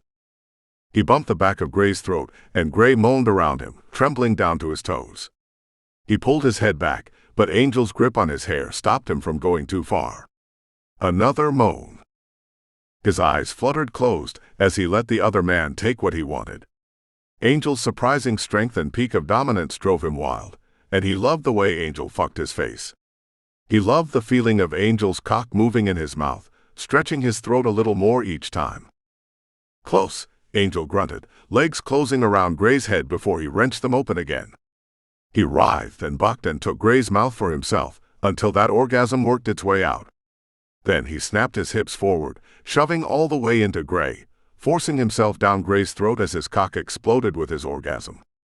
Steaming cum slipped down his throat, and he groaned around Angel. It was Gray's turn to grab the lip of the counter, and he did, as his hips thrusted into the air, and his body convulsed with unfettered excitement. When Angel released him, he snarled, lips curling. He flicked his eyes up to the other man. Warn me when you come. I did. Angel sat up, stroking his lingering harden. Turn over. I'm not done with you yet. Angel narrowed his eyes, but eased off the counter, standing on shaky legs. He turned on his toes and faced the wall, putting his ass in Gray's face. Gray chuckled. Ass, he murmured affectionately before his hand came down on Angel's rear end, painting a red mark the size of his palm on pale skin. Angel arched into it and grunted. Don't start something you can't finish, he quipped, ass jiggling at Gray's eye level. Gray slapped him again, reddening the other cheek like the first, and then squeezed his hands around the twin globes of Angel's ass. He wrenched them apart, exposing his hole again. This time he spit on it and passed his tongue up the crease, starting at Angel's balls and going all the way up, passing over his entrance in the process. Angel's sassiness died, and he cried out, leaning forward. He pressed his chest into the cold counter and pointed the wings of his shoulder blades to the ceiling. Beads of sweat pooled between the long muscles of his back, rolling into the dip, separating the two halves of his body. A growl exhaled from Gray's throat, and he doubled back for more. He pierced Angel's entrance with his tongue, forming a point and stabbing him with it. Oh! Angel threw his ass back at Gray, arching on his toes before stumbling down again. Gray held him in place as he tasted him, fucking him with his tongue until he moaned and flailed under him, until a line of pre-cum tethered his cock to the ground. Then Gray retreated, still growling, and swatted his ass 2 more times. Close, Angel confessed, gnawing his bottom lip as he melted against the counter. Gray chuckled. Again. He thumbed Angel's hole. If you keep going, yeah. Angel rubbed his cheek against the counter, cutting his dark eyes to Gray. His hips swayed, ass bouncing and taunting Gray. I love how your tongue feels, he hinted. Do you? Angel nodded. And what about me? What about you? When is it my turn to come? Angel shrugged, cheeks warming. He turned his head to the other side, cooling the other half of his face. I guess you can come after me. Gray snorted. Thanks for permission. He massaged Angel's ass before diving back into him. He squeezed Angel's ass cheeks, prying them open as he fucked him with his tongue. Angel rolled his eyes back and sobbed. He fought against Gray, until the larger man pinned him in place and forced his hips against the side of the counter. Ooh yeah. Fuck yeah. His muscles clenched, and he resisted Gray's bruising grip until his orgasm took him. Angel froze. His ass clenched and released. His cock pulsed hot cum down his thighs. With another growl, Gray redirected himself, retreating from Angel's ass and running the flat of his tongue along the inside of his leg, lapping up Angel's dripping cum until he reached the throbbing head of his cock. He kissed it, swirling his tongue around it. God please. Hang on. Angel convulsed. Sensitive. Gray paused with a hungry rumble lingering in his throat. Fine. He cleaned the last traces of Angel's orgasm from the man's thighs and pulled away, standing upright. His cock hardened in the trap his pants, but he ignored it as he reached for the now soggy pancakes. Angel rolled over, pressing his sweaty back into the counter and displaying a gradually softening cock. I could come again, but probably no more after that. Why are you telling me? So if you wanted to get yours, you could. I could get mine without you coming again. Angel blinked, pretending Gray's scenario hadn't occurred to him. Gray laughed. All right. You're funny. He sliced the pancakes and took a bite while keeping his eyes glued to Angel. Angel slid a hand down his torso, teasing his curly pubic hairs before roping his hand around his sensitive cock. His hips bucked as he did. Go on. Gray took another bite of his food. I like entertainment while I'm eating. He pointed the fork at Angel. Finger your ass too. With a frustrated expression, Angel opened his thighs and reached behind himself with one hand, fingers brushing over his hole. Masturbate with me, Angel's sultry voice pleaded. Gray shook his head. Nah, I'm good. He returned to his meal, taking slow bites as he observed Angel. He devoured his erratic movements, watching the lazy sway of his hips as he penetrated himself and stroked his length. Gray's cock begged for attention, throbbing each time Angel's finger disappeared inside his ass. The nurse spread supine over his counter was a pleasant surprise. Gray appreciated the dichotomy of Angel's professionalism and his personal life, and Angel's naughtiness was also perfect. I'm picturing your mouth on me again. Angel trailed his eyes up Gray's form, pausing at his crotch before finding his eyes again. His rosy cheeks and berry-red lips taunted Gray. Yeah. Gray popped a raspberry into his mouth and licked his fingers clean. Angel nodded, adding a second finger next to the first. He moaned as he fit both fingers inside him and squeezed the head of his cock. I love the way your tongue feels in my ass. Gray groaned. Angel overwhelmed all of his senses. The salty taste of Angel's cum and heady taste of his ass lingered on Gray's tongue, and his natural spices and sweet noises filled the air. Angel writhed around on the counter like prey taunting its predator, maintaining eye contact even as he pleasured himself. Yeah, Gray rumbled, squeezing his fork. Holding back took all of his self-control, because everything inside him wanted Angel. He wanted him spread across his kitchen table with toppings and whipped cream, so he could taste every inch of him. "Close," Angel drawled, cursing in Spanish again. He turned his head away from Gray as his legs opened wider, and his fist pumped his cock faster. His fingers paused inside of him. His muscles seized, abdominals standing out in sharp relief, and he curled into himself as pearly white comb dribbled from the head of his cock. "Oh. Fuck." Shaky lips kissed his shoulder as his third orgasm worked through him.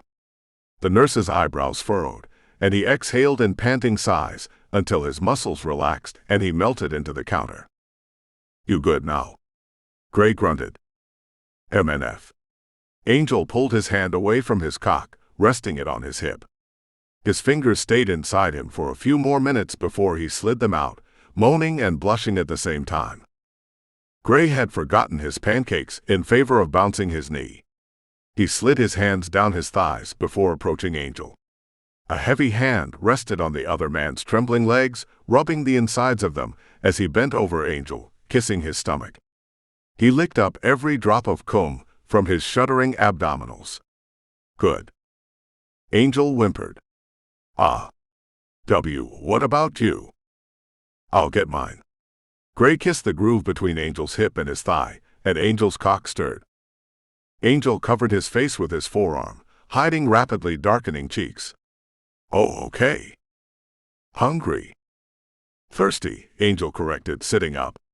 He stretched across the counter, grabbing his untouched plate of pancakes, and set it over his lap. Gray fixed him a glass of water and set it by his thighs. "Thank you." "Sure." Gray grabbed his plate and leaned against the counter, finishing his breakfast as he shelved his arousal for later. Chapter 7. After 3 orgasms and a good meal, Angel washed the dried cum from his body and relaxed on the couch next to Gray. He leaned into the other man's side with his book across his lap, reading 3 pages before he fell asleep. When he woke up, he occupied the couch alone, and his book rested on the coffee table. "Gray," he called, yawning and knuckling his eyes. His muscles ached from their earlier festivities, and bruises bloomed at the small of his back and on the backs of his arms from the hard counter. His cock, however, had recuperated and was already begging for round 4. No one answered.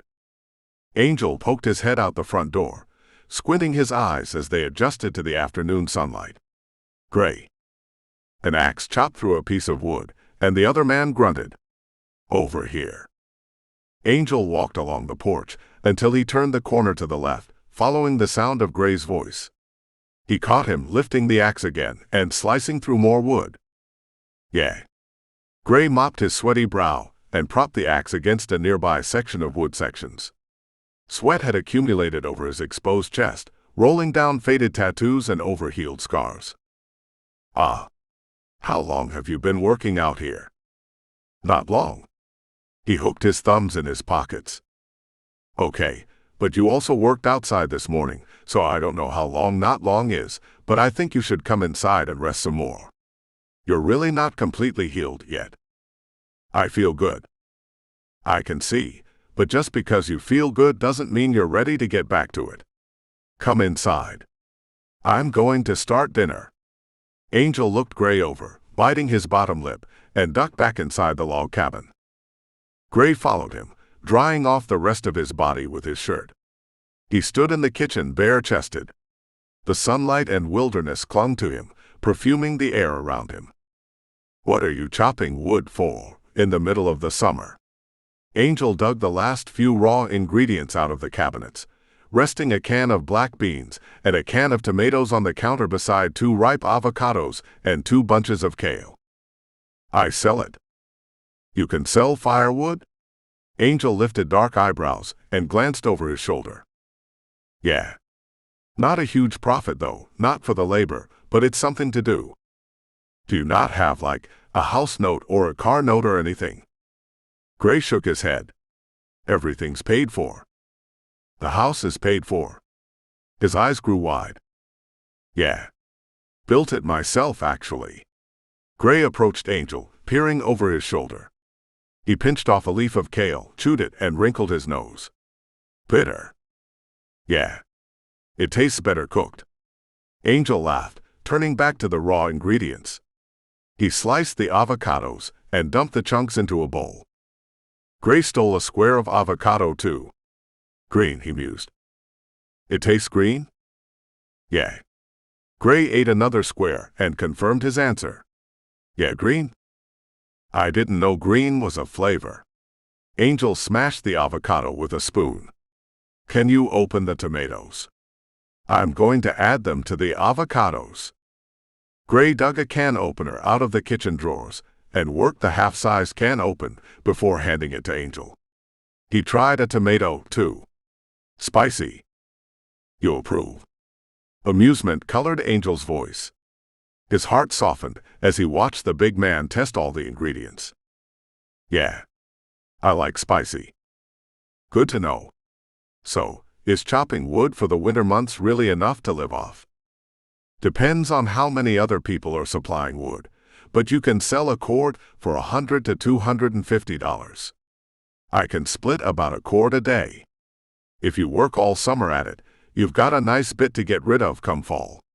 You'll get a nice chunk of money right after Halloween when everyone's rushing out to get ready for the colder months.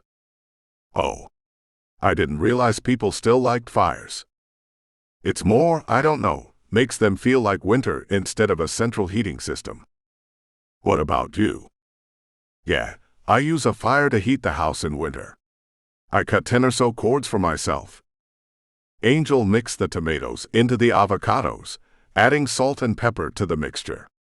When it was smooth, he switched to the stove, boiling a pot of water and pouring brown rice into the pot. Cutting firewood gives you all the money you need for the year. Just about. I don't have much to pay for, so I don't need a lot of money.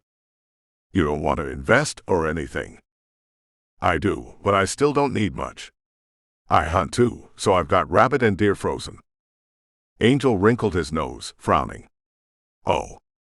Yeah, sorry. I mean, I don't buy that mystery meat from the grocery store or anything, but if I get a deer, I eat the whole thing. I guess killing it yourself is better. Angel opened the can of beans himself, pouring them into a separate pot and seasoning them. What is it? I don't like the killing of any animal, wild or not. Why not? Well, I hate factory farming and the terrible conditions, but also, I don't think it's our place to kill other creatures. Gray watched him. It turns my stomach. And it brought tears to his eyes. He stirred the rice and the beans. Oh. Would it bother you if I ate meat and you didn't? A little, yeah. It's hard for me not to see pain and suffering when I see animal meat. You're not a perfect shot, are you? How often do you shoot a deer and never find it? Not really often. I'm not in it for sport, so no point in wasting bullets if it's not a sure thing. But out here, even if I didn't kill it all the way, there's something ready to eat it. Angel's eyes widened. What? What? There are wolves and coyotes around here. Oh. Well, that's good, I think. Wolves won't come after you. They're real shy creatures, so you don't have to worry about them. Angel tore the kale from the stalks and dumped the leaves in another bowl, coating them with a drizzle of olive oil and a sprinkle of salt and pepper. He spread them on a pan and then put them in the oven. Oh. Here's the thing. We don't live in a society where we have to kill animals for food anymore. We have enough technological advances and access where we can eat plants and get all of our nutrients. Gray folded his arms across his chest. The wheels turned in his brain. With supplements, of course. Vegan is easier for me, but even becoming vegetarian or pescatarian would be a huge improvement for the environment and for your body too. What's wrong with my body? You'll probably feel better, and your heart will be healthier because plant-based proteins have the protein without the saturated fat. Aha, he rumbled. Sometimes the coats are a little extra income for me, but it's negligible now because the cost of fur is down. We have ways of creating synthetics where we don't need animal hides for warmth. We have the ability to move past the animal ecosystem, and we should because we're destroying it. Angel shook his head. After I finish this, I'm going to drive into town and get groceries. We're out of everything. I'm eating alone right now. I'll eat with you, but then I'm going to leave and get groceries. Gray nodded. All right. I guess you got a list in mind already. You want me to come? No thanks. You still need to rest. Gray nodded, stealing a spoonful avocado dip. Angel focused on the food. As the rice boiled, he removed it from the heat and drained it, closing his eyes as plumes of steam warmed his face. So, Gray rumbled, if you weren't a nurse, what other job would you have? I've never thought about it. Why are you asking? Gray shrugged. You can't be a nurse forever, can you? I can be a nurse until I retire. Angel cut his eyes to the other man, scrutinizing him. Their first encounter was amazing. Mind-blowing even, but the fact that Gray was a heavy meat eater and Angel preferred a plant-based diet unnerved him. His heart and mind were at war, because his body begged for more affection. Goosebumps dimpled his skin when Gray brushed against him. His heart fluttered in his chest when their eyes met, but Gray had guns somewhere in his beautiful log cabin and frozen dead animals somewhere else. He wasn't sure he could be with a man who hunted and ate meat, but he couldn't demand Gray change either. Yeah, okay, but if money wasn't an object and you didn't have to work, what would you do? I've never thought about it. There's not going to be a time where money isn't an object. Think about it. Angel puckered his lips as he removed the kale from the oven, setting it on the counter and grabbing 2 bowls. He spooned rice into the bowls first, then the beans, kale, and avocado dip, decorating it in an appetizing fashion. I'd like to do something with food, I think. He offered 1 bowl to Gray. I want to normalize eating a plant-based diet, because it's easily attainable and can be cheaper than buying meat if you know what you're doing. Gray accepted the bowl and spooned the first bite into his mouth. This is good, he grunted, swallowing. Seasoning. It sounds boring, but you season it good. Of course I season it well. Angel shook his head. I'm not eating bland food. My abuela would turn over in her grave. Gray smirked. So, you'd want to make a cookbook? Maybe, or a website or something. I don't think people should have to pay for the recipes, but I could definitely do a cookbook after I get started. You like giving? I do. I like helping other people. I always want to be able to help others. Funny, 'cause you're selfish in bed.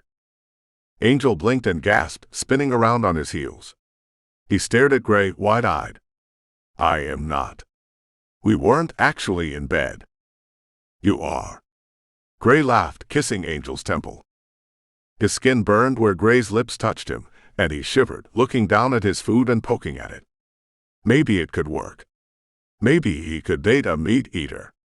If anyone was worth trying for, it was the mysterious stranger who had saved his life and who he had nursed back to health. They fit together in an effortless way Angel never thought possible, and not in any way he had experienced before. There were always flaws, things he had to get over and deal with, but Gray was perfect. He worked, and he had himself together. He knew his own money, however he made it, and he didn't need any of Angel's. I should leave for the store before it gets too late, Angel murmured. All right. Angel scarfed down several more bites of food before ducking past Gray and exiting the kitchen. He changed clothes and slipped his feet into casual loafers before returning to the kitchen and finishing his food. Okay, I'm ready. Is there anything you need from the store? No. Are you sure? How is your throat feeling? I can get honey and lemon for tea. I'm good. Can I listen? Gray grunted. Fine. Angel pressed his ear to Gray's back. Deep breath. The man obliged. The popping and cracking sounds that had filled his ears days prior was now faint. His airflow was better. His breaths were deeper. Angel nodded. Okay, you sound good. No tea. Told you. Yeah, Angel bit his lip. Anyway, I'm going to go now. Be careful while I'm gone, okay? Don't overexert yourself. Sure. Gray walked him to the door, stopping in the doorway as Angel hurried down the porch steps and to his vehicle. Chapter 8.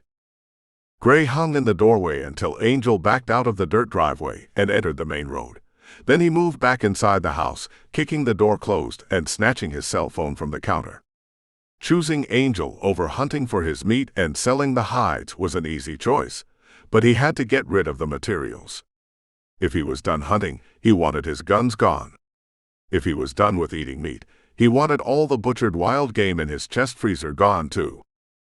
He paced his living room as he scrolled through the numbers in his cell phone, browsing names of people who only knew him as an off-grid hunter. Impersonal contacts, business contacts. He paused when he passed Angel's name, Angel Reyes, and chuckled, a smile touching his face. He brushed his thumb over the name before moving on, selecting a name toward the bottom of the list and putting his cell phone to his ear. The person answered on the third ring.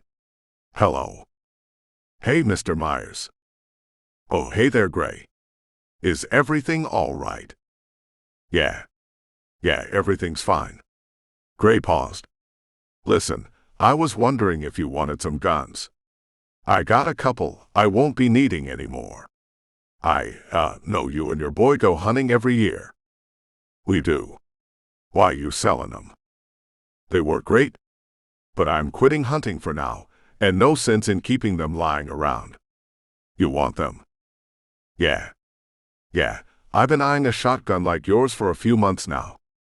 The misses'll be happy, I got it on the cheap. How much you askin' for what you got? Gray rattled off prices, cutting the original price of the gun in half, and then adding 10%. What do you think? You know what? I'll take it all. When you want to get rid of it? As soon as possible. I could meet you somewhere in a couple hours. Let me talk to the missus, and I'll get back with you. Sure. All right. I'll call you back in a few. Mr. Myers ended the call, and Gray browsed through his contacts again. Getting rid of guns required paperwork and trust, but getting rid of meat was different. Game meat especially had regulations. He finally called his neighbor, another man living off-grid, a couple miles away. He put his cell phone to his ear. Yeah, the caller answered. Mr. Peterson? Yeah. The man said again, voice gruffer than the first time. Hey. Yeah, it's Gray Davis. I got some extra meat I don't need, and I was wondering if you wanted to feed it to your dogs. It ain't poisoned, is it? No. I just got a lot of it, and it'll go bad before I eat it all. It's from that buck you killed last season. Yeah, and a few smaller things. You got any of the hides left? Maybe. I maybe have a few frozen rabbit hides. You want those too? Yeah, but I'll pay you for them. What do you need them for? Gray lifted an eyebrow as he entered his room off the kitchen and lifted the top of his chest freezer. I want to teach these new mutts I got from old man Turner up the road how to hunt and track. You can teach 'em with fake smell, but it works better if you use the real hides. They'll get a feel for the fur and really get into it. Oh, okay. That's what you want too. You want them really into it, like a game, so they'll work for you when the time comes. Yeah. Gray's stomach churned as his mind conjured images of Mr. Peterson's dogs tearing into a dying animal. The involuntary muscle sent his dinner back through his esophagus, but he swallowed it down again. It burned his throat. Yeah. I can come drop it by in a couple hours if you want. Sure thing. I'll be around here. Just call when you start up the driveway so I know it's you. Yeah. All right. Gray ended the call and tucked his cell phone in his pocket with a sigh. He picked up around the house, organizing Angel's belongings, dumping a load of clothes in the washing machine, and cleaning up the kitchen. He placed the leftovers in the refrigerator and cleaned all the animal meat out at the same time, placing it inside a cooler. He added the frozen meat on top and loaded it into the backseat of his truck, scrubbing the chest freezer clean before jumping in his car and driving up the road to his neighbor's place. Mr. Peterson unloaded the cooler, tossing his dogs a few chunks of rabbit and tucking the various small animal hides in his back pocket. He handed Gray several $20 bills in exchange for the hides. "This helps me out a whole lot." Mr. Peterson mopped his pink forehead and rested one gloved hand on his hip. "No problem. Helps me out too. Hey, listen. One of my girls is about to go into heat. We're thinking about breeding her this round, but we don't want to have a whole litter of puppies and nothing to do with them." "Why are you breeding her?" "Growing our group. She's one of the best trackers we have, but she's not perfect. She's a little high-strung. The wife was thinking if we pair her with one of our calmer boys, they may make a good set of puppies. Figured I'd try it out." Gray nodded. "Well, I guess if it works out for you, I could be interested in a puppy. She and Red'll make some cute pups, and they're both smart dogs too. Real loyal and real smart." Gray smiled. "Sounds good. Put my name down for one and keep me posted." "You got a preference? Male or female?" "No. Whichever one you don't need is fine." "Well, females you can breed when she gets older and make a little bit of money, and males you can use for stud services. It doesn't make as much money, but you can still do it. Whichever one you don't need is fine. I'll be in touch." "You need to think about it. Every dollar counts when you're living off the land." Mr. Peterson wagged a finger at Gray, and Gray chuckled as he walked back to his truck. Yeah. I know. Keep me posted." Gray hoisted himself back into his truck, slamming the door behind him. He turned around in the driveway and left after a quick tap on his horn. On the way back to his place, Mr. Myers sent him a text message. He replied and loaded the guns and extra ammunition in his truck as soon as he got back to his house. Gray met Mr. Myers and his teenage son an hour and a half away from his place at the entrance to a popular hunting area. Mr. Myers tested the guns, and then they made the exchange. The older gentleman had brought the paperwork, filling out a buyer form and handing it to Gray for each gun. Mr. Myers also handed him a rolled wad of cash. Gray unfolded it, thumbing through the bills before nodding. "Looks good. Thanks, Mr. Davis. My daddy says these guns are all mine too," the teenager said. "You're welcome." Gray's lips tugged in a light smirk. "You enjoy them and take good care of them. They're good guns." "I will." When Gray returned to his place, he stored his money away, kicked off his boots, and sank down into the couch. It felt weird, not having his hunting guns or stores of meat in the refrigerator. His hunting meat had sustained him many long winters, and his guns had been a comfort. Gray hadn't sold all of his guns, however, only his hunting rifles and shotguns. He still had a gun left, but it was a handgun, and it was for protection. It lived in the drawer of his bedside table next to a full clip, just in case. He hadn't used his handgun in years, and sometimes he considered selling it, but that had been when it was just him. With Angel around, things were different. If anything came to his door and threatened them, he wanted more than his fists for protection. Chapter 9. The drive from Gray's place back to the town where Angel worked produced more questions than he had answers for. He had settled on one fact: he adored Gray. Despite his gruff nature and his mysterious past, Angel had grown fond of the other man. There was chemistry from the first time they met, but over the last few days it had blossomed into something more, something he hadn't thought was possible. Gray thawed his insides. Sure, Angel worked as a nurse, but he had cut himself off from connecting with another person for years. He hadn't felt ready, and truthfully, he still didn't feel ready. Gray had stumbled into his life and given him something he hadn't been looking for. It scared him, but never seeing Gray again terrified him more. His little car chugged down the winding mountain roads and into the town's familiar roads, cruising to a stop in front of the only grocery store. His heart fluttered in his chest as he remembered the last time he had been inside the place, the first day he and Gray met. All his emotions swirled inside of him, and he squeezed the steering wheel. Sighing, he pulled his cell phone from his pocket and called his best friend before putting the device next to his ear. On the very last ring, Kim answered. "Hola," she greeted him. "Hey." "Hi. How are you?" "I found him." "Oh." She squealed. "Okay, tell me everything. Right now. If you skip even one single detail, so help me God." "Right. Well, okay. I got up and I drove up to where everyone said he lived. He's not the only person up there, shockingly enough, but I managed to not embarrass myself knocking on other people's doors. Things just work out sometimes, I guess." "Aha." Angel rolled his eyes as he dug around his vehicle for his earphones. "So anyway, I knocked on the door but I didn't get an answer, so I peeked in the windows." "Creeper." "I know. I don't know what possessed me to go from reasonable person to slightly creepy stalker, but it happened. I found him on the floor, though. He," Angel drawled, "had a mild case of bronchitis. The universe was with us both that day, because he probably would have developed pneumonia if I hadn't found him and gotten some fluids in him. That would have been life-threatening if he did nothing about it. He saved your life, and then you saved his." "Pretty much." "Then what?" "I don't know. As he got better, we started talking.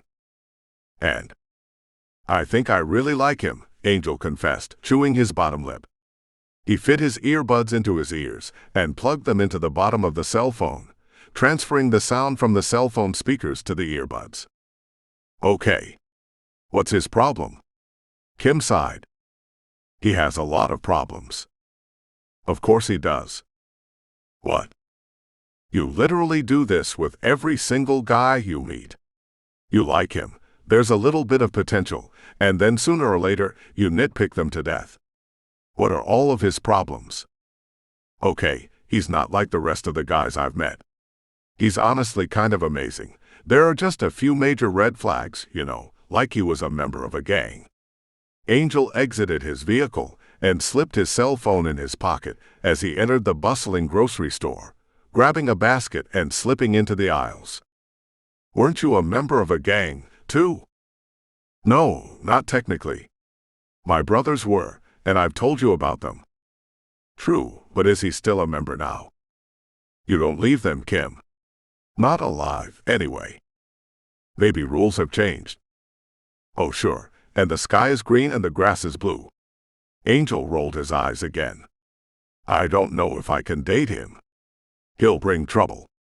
They always do." "You're not being fair to him, at all. He lives hidden in the mountains.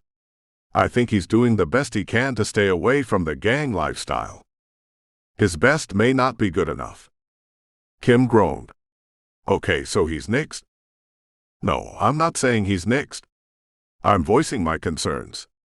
Angel weaved through the fresh food section, grabbing broccoli, carrots, and other overpriced vegetables, frowning as he placed them in his cart. "Plural. You have more concerns?" "Yeah. One sec." Angel snagged several sweet peppers, shuffling around the mayor's wife as he plucked them from the shelf. The pear-shaped woman smiled at him. "Oh, excuse me, sweetheart." "You're fine, really. I'm done now." Angel offered her a forced smile as he put the peppers in his basket, wheeling it away as he returned to his conversation. "He hunts." "Okay.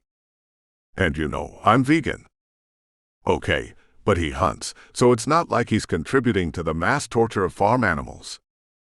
Angel winced. "I know, but I don't know if I can be with someone who thinks it's okay to kill another sentient being for food when we don't have to. We have access to plant proteins now. He can't just eat meat and you not eat meat." "I mean, sure, I guess, but I have to see him eating it all the time, and I don't know if I can do it." "Okay. He's a gangbanger." "Don't say that." Angel scowled. "It sounds bad." "Former gangbanger." He's a former one. And he's not a vegan. Those are very small problems, you know. He lives 3 hours away from me, and I still have to work. You have 10 days in a row off, so not a problem. I guess. Angel wrinkled the bridge of his nose as he grabbed canned beans from the shelf. Anyway, it's a lot to think about. Did you look into a degree in journalism? Yes, sir, I did. Apparently, getting a degree in journalism is a different school from the nursing, so I have to take a bunch of classes to cover what credits don't transfer. All in all, it's still only 3 years of work max, but I could probably do it in 2 if I focused only on school. You're crazy. I know. What about the money? I'm thinking I want to cash flow it. I've been saving everything, and I can take more hours right now and during breaks. Angel hummed. Sounds fairly solid. I approve. What else has been up? So, I met this guy at the coffee shop. Another setup. No, actually. He bought my coffee for me, and we ended up talking for a bit. Job. He works in finance. Shoes. Angel weaved the grocery aisles, grabbing snacks, chips, and candy. Shining. Did he ask you out? Sort of. He asked me to a lunch date in a few days, and we've been text messaging off and on. I approve. Call me after the date, okay? No matter how late it is, call me and tell me how it goes. Done. Okay, let me finish up with these groceries and get back on the road. It's 3 hours back and I'm walking in circles now. Okay, hon. Call me back when you get on the road if you want. Sure. Okay, later. See ya. The call ended, and Angel put his cell phone away, surveying the contents of his cart. He organized his groceries and returned to the canned goods aisle for more cans of beans and tomatoes. After adding 3 cartons of almond milk, he pushed his cart back around to the fresh food section, browsing the misted fruits and vegetables and adding mushrooms and spinach to his cart. As he guided his cart towards the checkout area, someone bumped into him, crashing him into the side of an aisle. The piled high items in his shallow cart tumbled to the ground. Apples rolled over the floor, and fresh tomatoes splattered on the ground. Oh shit, man. I didn't see you there, a rumbling voice said. It's okay. Things happen. Angel picked up the apples and puckered his lips at the destroyed tomatoes before he turned towards the stranger. Can you get in? He blinked and squinted his eyes. The stranger shared Gray's beautiful hazel eyes and his dark, coily hair, but their builds were different. Where Gray was bulky and packed with solid muscles, this stranger was lanky with rubber for bones. Anything you need, man. I'm real sorry. Angel scrambled to his feet, placing the apples back in his cart while keeping his attention on the other man. See, could you find an employee? Sure thing. Hang out here, I'll be right back. He ambled away, and Angel exhaled a slow breath. His eyes darted around the area, glimpsing a sea of recognizable faces. Yeah, Angel whispered, squeezing his cell phone in his pocket. A familiar feeling crept into him, along with familiar habits. He pressed his lips together as he studied all the faces around him, locking eyes on the exits and charting a path to them. His lean muscles shuddered. The stranger returned with Mrs. Fisher at his side and his hands tucked in his pockets. We had a little accident over here, ma'am. His southern drawl matched Gray's too. Oh, Angel. Her stormy features brightened. I'll take care of this for you. Let me grab some cleaning supplies. She waved a finger at Angel and darted away, leaving him with the other man. Angel, huh? Yes. He sealed his lips, strumming his fingers against his metal cart. I'm Jay. The stranger extended his hand. Angel flicked his eyes down at it before back into Jay's face. What are you doing here, Jay? The warmth in his voice evaporated. Just passing through on my way to the city. I needed a place to hole up for a night before getting back on the road. I'm visiting my brother. Ah. Angel quirked an eyebrow, glancing at Mrs. Fisher before back at Jay. Yup. It's been a few years since I've seen him. I was a kid then, but I'm grown now. He puffed his chest out. With full cheeks and bright eyes, he looked barely out of high school. I even brought some buddies to catch up with him, too. Fantastic, Angel replied. Well, I need to get going. I've got a long drive back to my place. Mrs. Fisher returned with a mop bucket full of dingy water. What? You live right around the corner over the hardware store. I wouldn't call it a long drive. Her belly jiggled as she laughed. Right. Angel winced and then ran his tongue along the front of his teeth. Right. Jay's mischievous eyes sparkled, and he saluted Angel. Don't let me hold you up. He passed Mrs. Fisher, disappearing in the store. Angel shuddered. What a sweet young man. Yeah. Angel watched him. Do we have hotels in town?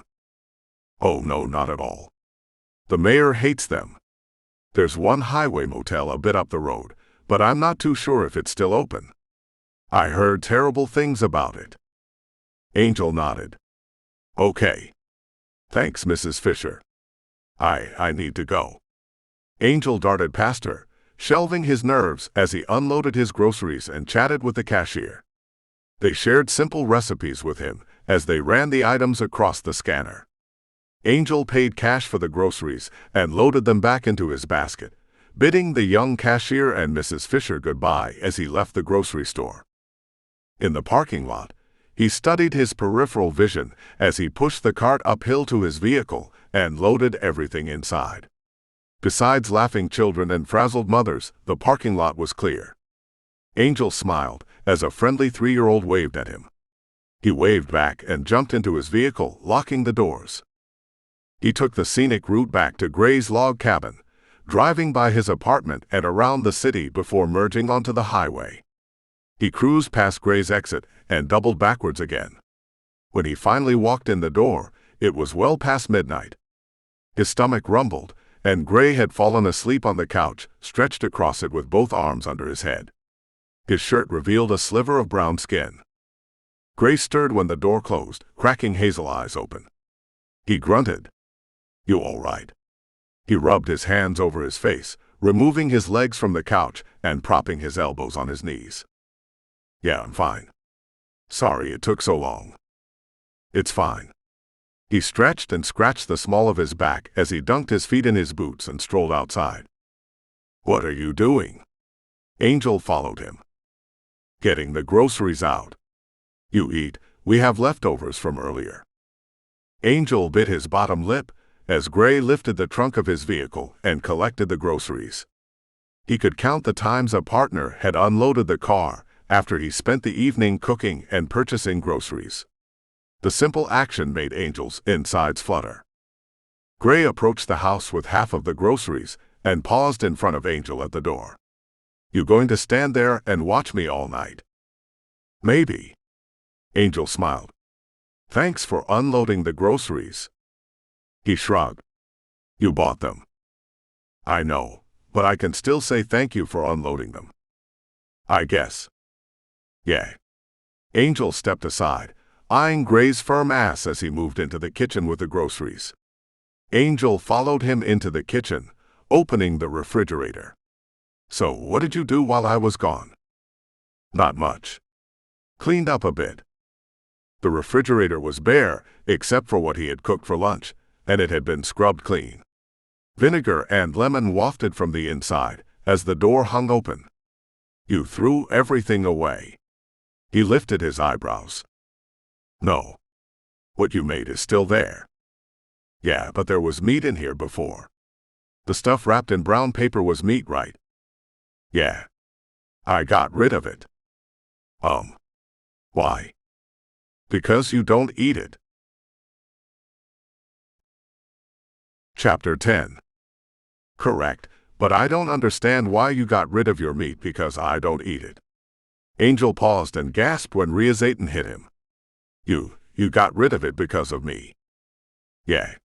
Gray unbagged the groceries, stashing the plastic bags in a kitchen drawer, and organizing all of the new items. He left the fresh food on the counter and tucked the canned goods in the cabinet. Oh. Angel smiled and combed through his feathery curls. His eyes softened as he looked at Gray, watching him organize the kitchen. When Gray had finished with the groceries, he grabbed the leftovers and spooned them into a bowl. Are you hungry? No. It's for you since you're too busy watching me. Angel flushed. Sorry. I've never seen a man put away groceries unprompted. It's sexy. Guess you've never been around a real man then. Gray popped the bowl into the microwave and turned it on. I guess not. When this is done, you sit and eat. I'll go get the rest of the groceries. Okay. Angel tilted his head as Gray prowled from the kitchen, eyes wandering down the toned slope of his back and the swell of his ass. His mouth watered, and he chewed his bottom lip as he mentally undressed Gray. His thoughts excited him, and by the time Gray returned with the rest of the groceries, Angel's cock strained his jeans. Gray's eyes went right to it, and he chuckled, dumping the groceries on the counter. He approached Angel and slid a hand down the side of his body. See something you like, he growled. I do. Angel kissed him, sealing their lips together. He tasted cedar and sunlight on Gray's lips and drowned in the flavor.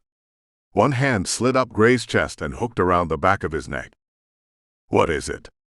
Gray's deep voice was heavy with his excitement, and he pressed his cock into Angel. You. He brushed his lips across the other man's, whispering to him. He flicked his eyes into Gray's before he kissed him again. Hard and heavy, digging his nails into Gray's flesh. His own excitement boiled inside him, scorching his veins. In past relationships, he had been able to take or leave the sexual components, but his body was starved for Gray. His skin begged for Gray's rough touch. His lips thirsted for his spicy flavor. What do you want with me? He forced Angel back against the counter. The wood dug into Angel's back, spreading pain through him but exciting him at the same time. I want to fuck you, Angel murmured. His cheeks ignited with warmth, and he nestled his face in the crook of Gray's neck, pressing his lips to his salty skin. I knew you liked my ass.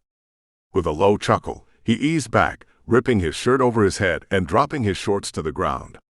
His cock glistened with pre-cum, and his muscles jumped. Angel's eyes darted from one part of his body to the next, and his eyebrows wrinkled together in the center of his forehead. Oh my God, he whispered. Gray palmed his exposed cock, cupping his shaft and his balls in his hand. I saw you bought some coconut oil. He motioned to the last set of groceries on the counter. It is for cooking. Yeah. Gray grabbed it and took it with him as he exited the kitchen, ass dimpling as he moved into the living room and stretched over the couch. Angel's heart pounded as he watched the other man, and he ripped off his clothes before following after him. Soft fingers trailed over Gray's scarred skin, circling jagged holes and tracing long stripes. Gray shuddered under Angel, folding his arms under his head and resting his cheek on them. His hazel eyes lidded as Angel explored his body, muscles jerking under his touch. He moaned. One day, I want to know the stories behind all of these. Angel bent over Gray, kissing his broad shoulders. He swept his lips along the back of Gray's neck. They're not good stories. Gray closed his eyes. I don't care. Angel kissed the corner of his lips. I want to know you. He meshed his chest against Gray's back, fitting his hips along the curve of his body and burying his cock between the two firm globes of his ass. Coarse hair tickled Angel's length. I want to know you too. Gray's voice cracked over his words. Angel slid his hands over the other man's biceps, down his forearms, and laced their fingers, alternating dark and light. He kissed Gray again and squeezed his hands. You're beautiful. Gray's cheeks bloomed a rich red. I thought you were taking my ass, he grunted. I am. Right now you're talking. Angel leaned up and grabbed the container of coconut oil, opening it and slathering it over his hands. The tropical scent filled the room, mingling with both of their natural scents. Starting at the base of Gray's spine, Angel ran his hands up the other man's back, thumbs denting his flesh and massaging circles in knotted muscles. I appreciate your willingness to try veganism. Yeah, Gray sighed. It means a lot. His hands continued over Gray's skin, massaging him until his muscles relaxed and his soft moans filled the room. His brown skin bloomed red from the pressure, and Angel ventured farther down, sliding his hand between Gray's ass cheeks and coating him with fresh coconut oil. Gray groaned, and he surrendered his ass to Angel, arching his back. His muscular ass cheeks parted, revealing a tight hole flanked by tight curls. Fuck, he growled, gripping the couch. Angel circled his thumb against Gray's hole, coating it with a natural lubricant and threatening penetration. Gray groaned again, pushing back against Angel's finger. His cock leaked pre-cum onto the couch, and he ground his hips against the cushion. Stop teasing. Angel chuckled. Save some energy for me afterwards, he instructed, as he added more coconut oil to the equation and rubbed his cock against Gray's ass. Angel fit the head inside the other man, holding him in place with one hand on his hip. His cock sank into him inch by inch, and he rooted himself inside Gray, groaning at the tightness. Yeah. Gray's muscles tensed, flexing and releasing as Angel penetrated him. He moaned, rocking and swirling his hips as he adjusted to the invasion. Angel covered him again, planting one elbow on the couch for support and hooking his arm around Gray with the other, hanging onto him as he thrust into him. How is this? Angel panted. Good. Gray rolled his hips back against Angel, and they fumbled with each other until they fell into a rhythm. Gray groaned each time Angel buried his cock inside him, each time skin slapped skin. Beads of sweat formed on the back of Gray's neck and across his shoulders, and Angel ran his tongue across the other man's blazing skin. Angel got drunk from Gray's salty perspiration and his heady moans. His tight ass was heavenly around Angel's cock, but his noises filling Angel's ears were better. Angel reveled in his throaty groans and the distorted expression on his face. Angel's thrusts grew quicker as Gray relaxed into it until he hovered over Gray, slamming his hips into Gray's ass with each thrust. Gray gripped Angel's wrists, arching his spine, and Angel gripped the couch with both hands, curving his back over Gray and pounding into him. Phewick, Gray groaned, adding rolling moans with it. Fuck yeah. Fuck me. Gray arched his back, submitting to Angel and dissolving into more groans, each one a little louder than the last. Fuck. You're gonna make me come. His words slurred together as he warned Angel, squeezing his wrists. Angel hissed, dropping his head back on his shoulders as he paused inside Gray, cock pulsing with his excitement. You're so sexy. The nurse rolled his shoulders, righting his head. Sweat dripped from his hair, landing on Gray's back and weaving around his shoulder blades. Angel's sweat traveled down Gray's muscular torso, pooling at the small of his back and sliding off his skin. Fuck. Gray pounded one fist into the soft cushions. His whole body convulsed under Angel. Goosebumps bathed his skin, and his moans kicked up an octave. I'm getting close. Angel's pace picked up again, and he slammed into Gray's ass. He angled himself, bridging over Gray's prostate with each thrust, and he continued as Gray's body tightened around him, pumping his hips against the other man. Ah fuck, okay. He lost himself in the view of Gray under him. He hadn't expected to get such a treat as the burly man, enjoying every inch of his cock. Gray was a vision under him too, beautiful in every conceivable way with how he took his pleasure. He writhed and bucked, shuddering and moaning. Gray's muscles danced under his skin. His tattoos and scars rippled until he went still. Ah. Fuck. I'm coming. Fuck. He squeezed Angel's wrists until color fled his knuckles, and he squirmed under Angel, pumping his hips into the couch as he came. Ah. Ah. Fuck, Gray panted. Ah. Angel watched, enraptured by witnessing his lover's unbridled orgasm. It overloaded his senses. Gray's delicious moans filled Angel's ears. Angel devoured the pleasured expression painted on Gray's face. He etched it in his memory, alongside the intoxicating smell of Gray's natural scent mixed with his comb. Fuck. Baby, ah. It's your turn. Come for me. Fuck. Come in my ass. Gray rolled his hips, twisting around to his side and looking up at Angel. He reached for him, resting a heavy hand on the back of his neck, and yanked him into a kiss. "Oh." Angel moaned into the kiss. After his momentary break, his hips started back up again. Gray was inflexible around his cock, and his lips were warm and inviting against Angel's. His tongue explored Angel's parted lips, running over his teeth and brushing over his tongue. Angel's hips stuttered. "Close," he breathed against Gray's lips. "Come in my ass," Gray growled, forcing their lips together again. His kiss was bruising and desperate. Angel obeyed his demanding instructions, letting his orgasm spiral through him. It set his veins on fire, searing them as the pleasure blazed through him.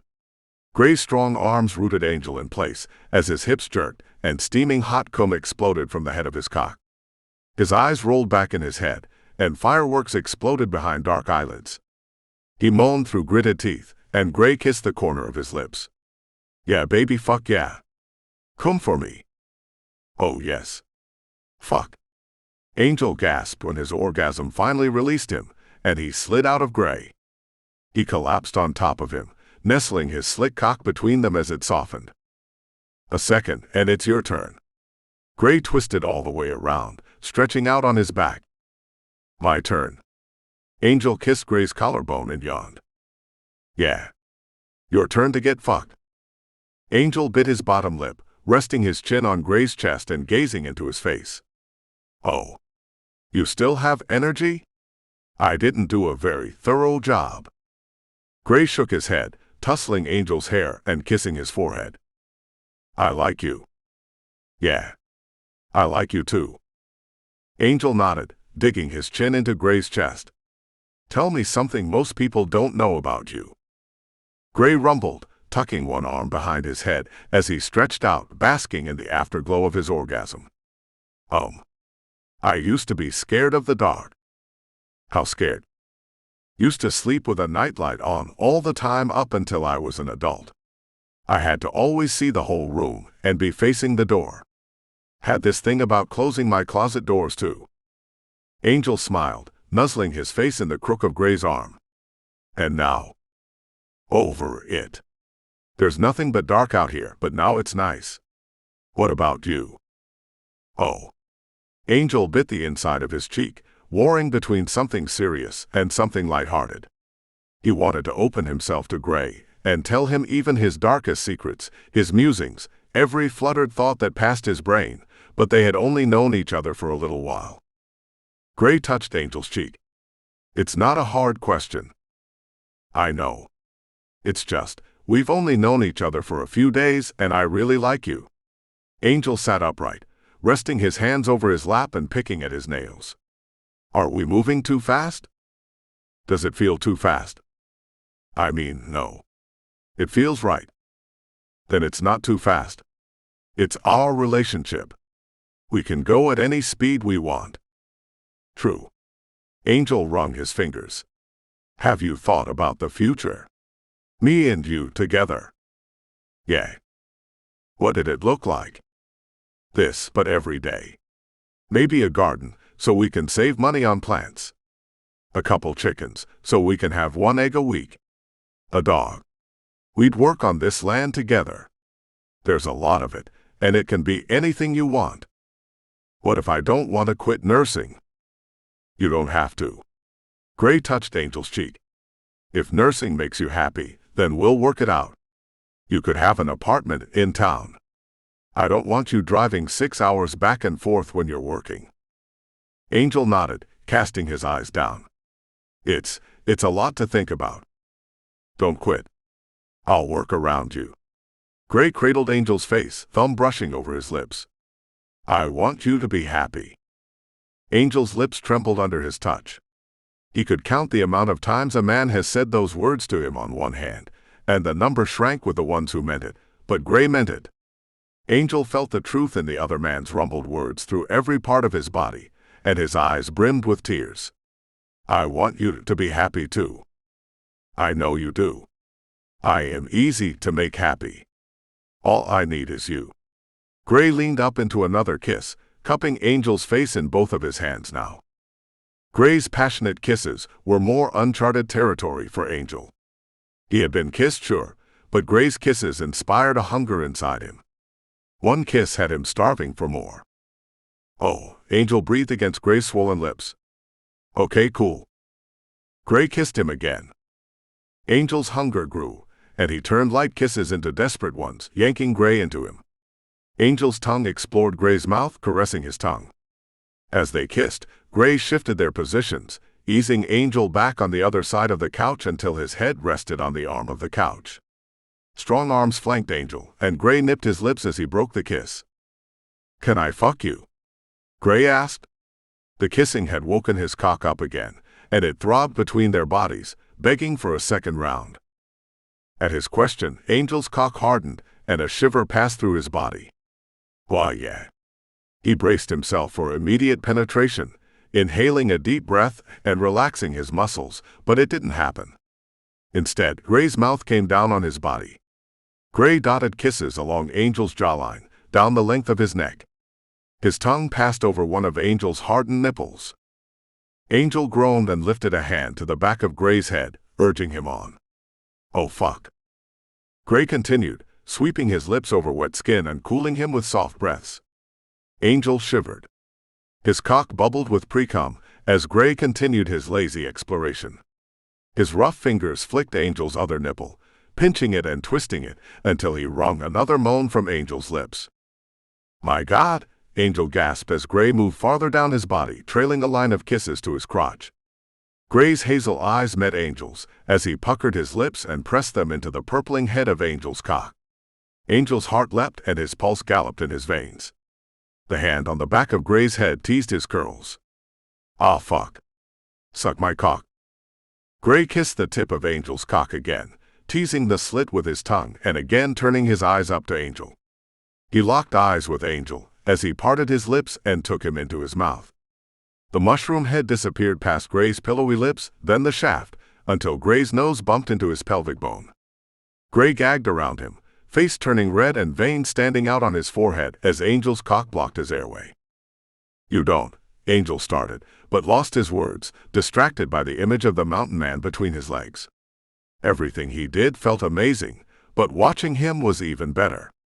There was a difference between getting sucked off by someone who was doing a favor versus someone who enjoyed it. Gray was the latter. He enjoyed it. Saliva coated his lips and dribbled down his chin, pooling over Angel's balls. He slurped it back. Angel moaned, hips rocking side to side and fingers digging into Gray's hair. "Ooh. Okay, yeah. Fuck. Suck my cock," Angel stammered, cheeks filling with warmth. Gray edged him towards an orgasm before he retreated, leaving Angel's cock throbbing against his heaving stomach. "Ah." Gray turned him over, grabbing his hips and spreading his ass cheeks open. Angel groaned, resting his head on the arm of the couch and peering over his shoulder at Gray, eyeing him. Gray bent forward and buried his face in Angel's ass, tonguing him from the back of his balls to his hole. He pointed his tongue and pierced Angel with it, pushing it past the first ring of nerves. "Oh fuck." Angel's whole body quaked, and he squeezed his eyes closed.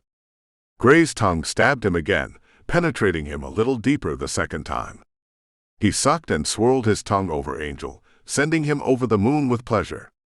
His moans grew louder as Gray continued, and he clawed the arm of the couch, gripping it desperately. His pulsing cock leaked pre-cum, staining the couch cushions.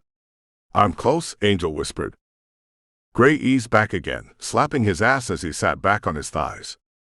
"Fuck." Angel humped the air, hips dropping as the sting of the slap spread through him. It compounded his pleasure rather than diminishing it, and his arousal was dizzying. The room danced around him, faded reds and blues sharpening.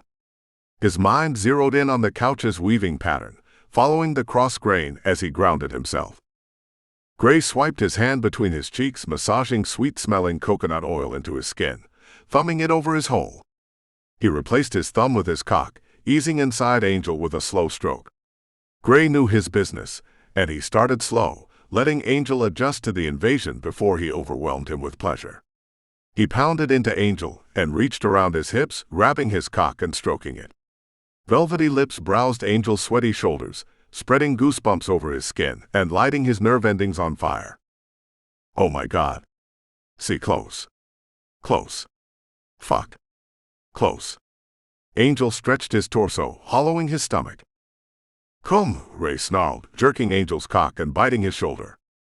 The roughness and those little sparks of pain sent Angel over the edge into an orgasm he felt through his entire body.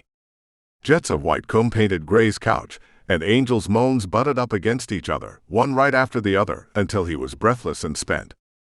Gray eased his cock out of Angel's ass, and Angel clenched around the loss as he twisted around and laid back on the couch. Shivers racked Angel's body, and he exhaled little moans. Gray kissed his forehead. I'll get your food. Ah. Thanks.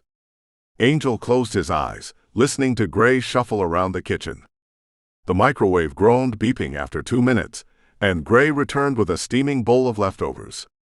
Angel ate as they talked, and then they stumbled into the bedroom for another round. Chapter 11. The sun seeped into the room the next morning, warming their bare skin and baking the room, punishing them for their late-night festivities. Gray groaned, shielding his face with Angel's torso before surrendering and cracking his eyes open. Angel slept peacefully beside him, tugging the thin sheets over his broad shoulders. His morning harden tinted the sheets, and Gray's mouth watered. Memories of the night before flooded his brain, and his cock raged with arousal. It throbbed as Angel rolled onto his side, turning his back to Gray and revealing light bruises from the previous night. Gray kissed the other man's shoulder and slipped out of the bed, escaping to the bathroom and performing a quick morning routine before exiting the room. They had slept through the cool parts of the day, and with the sun in the center of the sky, Gray focused on indoor chores and cooking breakfast. He whipped together a breakfast with sliced potatoes, wheat peppers, and beans. He added salsa and a mashed avocado and tasted it, nodding. It wasn't terrible for an attempt at cooking without meat. He fixed himself a plate and fixed Angel a plate, carrying them both to the bedroom. As he placed Angel's bowl on the bedside table, the man flicked his eyes open. Angel's eyes darted around the room before the haze of sleep cleared, and he threw the sheets back, propping himself upright. You made breakfast? Angel peered at the bowl after stretching his arms over his head. I tried. What is it?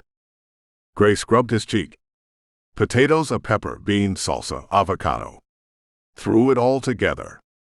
Angel took the bowl, sniffed it, and then loaded his fork with a bit of everything, popping it into his mouth. He chewed and swallowed. It needs more seasoning. Salt at least, but also cumin for the beans. Angel nodded. Yeah, cumin. But it's not bad. Is this the first time you've tried a vegan meal? Yeah. For your first try, it's not bad. Angel sat the bowl in his lap and continued eating. I used to make these terrible meals when I first started out. Everything tasted like cardboard because I was trying to recreate things like mac and cheese and casseroles, but the thing is, you can't substitute cheese, so there's no point in trying. Ah. Yeah, anyway. This is good. Thank you for making breakfast. It's almost noon. Angel smiled. Thank you for making lunch then. Yeah. Gray climbed back into bed next to Angel, grabbing his own bowl of food. So, what all do you have to do today? Not much. We slept through the morning, so I'll chop wood later tonight. I won't get as much done, though. Is chopping wood all you have to do? Now, yeah. What do you mean? Gray shrugged. Sold the guns. Angel lifted an eyebrow and rolled open the drawer of Gray's bedside table, revealing a dusty handgun and equally dusty clip. You did. Except that one. Sold the hunting ones. Why? Because, Gray grunted. Only need them if I'm hunting, and I'm not hunting. You stop. Yeah. For me? Yeah. You didn't have to do. Angel paused, resting his fork on his plate and staring at Gray. I've been with men who aren't vegan. Sure. It's already done. Are you sure you want to change your diet for me? It's not important. It's food. As long as you get your nutrients, it don't matter what you eat. Angel smiled again, poking at his food. Thanks. So, can I ask what we are? What? Like, are we dating or talking or together? What are we? What do you want us to be? Gray finished his bowl of food and set it aside. I don't know. I like you, but I don't know. It's been a long time for me. What do you want? I want to see you, and I want you to call me when I'm not here. And I want like dates, I guess. I want to feel special. You want me to take you places. Not necessarily places, but I want you to do special things for me. All right. You want a relationship. Yeah, basically. Okay. The wheels turned in Gray's mind for a few minutes before he nodded. Finish eating and relax for the day. Read your book in here. You know, I still need to finish your wellness exam. You juggled my balls and checked my prostate last night. I still need the exam. Gray lifted his eyebrows. Angel's face turned red. In a professional setting, I would like to. I wasn't looking for lumps and cancer last night. Anything to touch my nuts. Angel rolled his eyes. Yeah, that's it. Rather than grab your nuts, I'll make up an elaborate scheme to touch them instead. Sounds like. Angel laughed. If I wanted your nuts, I'd take them. Doesn't sound pleasant. Gray winced. If I wanted your ass, I'd take it too. Okay. Gray's cock stirred between his thighs. He had softened as he made breakfast and ate it, but Angel's teasing revved him again. We'll do my exam later. You take it easy today. Read your book. What are you going to do? Stuff around the house. Maybe still chop some wood if it's cloudy outside. Angel bit his lip. Okay then. Yeah. Let me know if you need anything. Gray kissed Angel and eased out of the bed again. Okay. Call me if I'm not here. Okay. With a nod, Gray left the bedroom, pulling the door up behind him. He left it cracked, and warm sunlight spilled into the hallway and cool air flooded the bedroom. For the rest of the day, he had a plan, and he wanted to honor Angel's request for a date. Date locations were slim on a mountain range, but Gray had an idea. He spent the heat of the day exploring his land, until he came upon a green space with a clear blue stream running through it. Massive oak trees shaded the area, but the sun peeked through, freckling the lush green grass. The spot was perfect, and Gray popped open a tent, stocking it with a flat mattress and a cooler full of bottled water and beer. He secured it to the ground, facing the stream, and left it there as he finished the second portion of his plan. He surveyed the ingredients in the kitchen and flipped through old recipe books until he settled on a summer salad. He sliced bunches of kale, 2 carrots, cherry tomatoes, and a radish, dumping all the vegetables in a bowl with the leftover rice from the day before.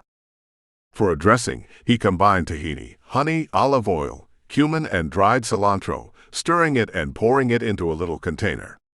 The dressing lured Angel out of the bedroom, sniffing the air as he strolled into the kitchen. Something smells good, Angel hinted, hugging the doorframe. Yeah, I'm making dinner. 2 meals in one day. MNF. You were already getting laid tonight. You don't have to work so hard. Gray laughed. I'm not trying to get laid. I have a surprise for you. Angel snooped into the kitchen, following the scent of the tahini and cilantro. Can I try it? No. Get dressed. We're going for a walk. With dinner? Yeah. So, I need to get dressed for a picnic. Yeah. Okay. Angel eyed the green dressing. Can I really not try it? No. Get dressed, Gray rumbled, narrowing his eyes in a warning. Angel groaned. Okay. He held his hands up and retreated from the kitchen, moving down the hall. The bathroom door opened and closed, and Angel started a shower. Gray packed the salad with 2 bowls, 2 forks, and the dressing in one of the plastic shopping bags. He cleaned the kitchen and waited in the living room until Angel returned smelling like spiced cinnamon and soap. Gray rumbled, kissing the top of Angel's head. "You smell good." "Thanks," he murmured. "I'm excited for our picnic." "Good." Gray led him from the cabin, locking the door behind him and slipping his keys in his pocket. He held the bag of dinner in one hand and held Angel's hand with his other, sliding their palms together and slipping his fingers in between Angel's. "How was your day?" "Lazy. I really enjoyed it. I enjoyed breakfast in bed the most." "Good." Angel bit his bottom lip. "I liked the night before better." "Yeah, I liked it too." Gray squeezed Angel's hand. Angel squeezed Gray's hand back as his deep brown eyes scanned the area. "Is this all your land?" "Yeah, and the place we're going is too. So in the future, if you wanted to, you could come out here and read or nap. It's a nice area." "We have a future now." "Yeah, I hope so." Angel squeezed Gray's hand again, his smile splitting his face in half. "Let's play a game." Sure. A get-to-know-you game. It's called Would You Rather." "Sure." Gray caressed the meat of Angel's hand with his thumb. "I'll go first. Would you rather lose the ability to read or lose the ability to speak?" "Lose the ability to speak." "Why?" Angel tilted his head, turning his attention from the beautiful foliage around them to the other man.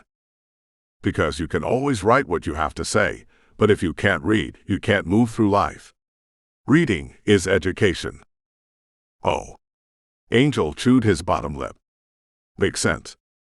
I first thought I would rather lose the ability to read, but now I'm siding with you, I think. I was thinking about my current job, not the gravity of really not being able to read." "Yeah." Gray smirked. "My turn." Angel nodded. Would you rather," he mused, "have an easy job working for someone else or work for yourself but work incredibly hard?" "I've thought about this, actually. I think it depends on the money you can make. If I'm making a lot of money at the easy job, then I don't know if it would make sense working for myself, especially if I like my easy job. If the easy job doesn't pay well, then I'd love to work for myself too. I guess the theory is you would love the job enough to work the long hours." "What's your final answer?" Gray chuckled. Oh my God. I think I'd rather work for myself and work hard. I like working hard, and I ultimately do like the idea of working for myself." Gray nodded. "Cool. Okay, my turn again." Angel beamed at him. His brown eyes sparkled in the sunlight, and the light backlit his face, haloing his feathery curls. "Would you rather, be in jail for a year or lose a year off your life?" Gray quirked his eyebrows at Angel's question, and the easy expression on his face fell away. "Oh shit. I'm sorry. I wasn't thinking." "No. It's fine." Gray's jaw ticked. "I'd rather lose a year off my life." "Have you ever been to jail?" "No." He rolled his shoulders. "Would you rather go to jail for 4 years for something you didn't do or get away with something horrible, but live in fear of being caught?" "Go to jail for 4 years." Angel sobered as well. "You have no life if you live it in fear." Gray nodded. "Have you?" Angel shook his head. "No," he whispered, looking away from Gray and fixing his gaze forward. Gray let the silence linger between them as he guided Angel through the woods and into the clearing. The tent and cooler was just as he left it, dappled with sunlight peeking through the trees. "I was thinking we could have a picnic and hang out here all night." "Camping?" "Yeah. I packed beer." Angel laughed. "You know what? I like it. Should I count this as our first date?" "If you want. I mean, say we go all the way with this and have kids, I need to know what to tell them about how we met." As soon as he finished his statement, his cheeks bloomed with color, and he covered his lips, eyes growing wide. Sorry. I just..."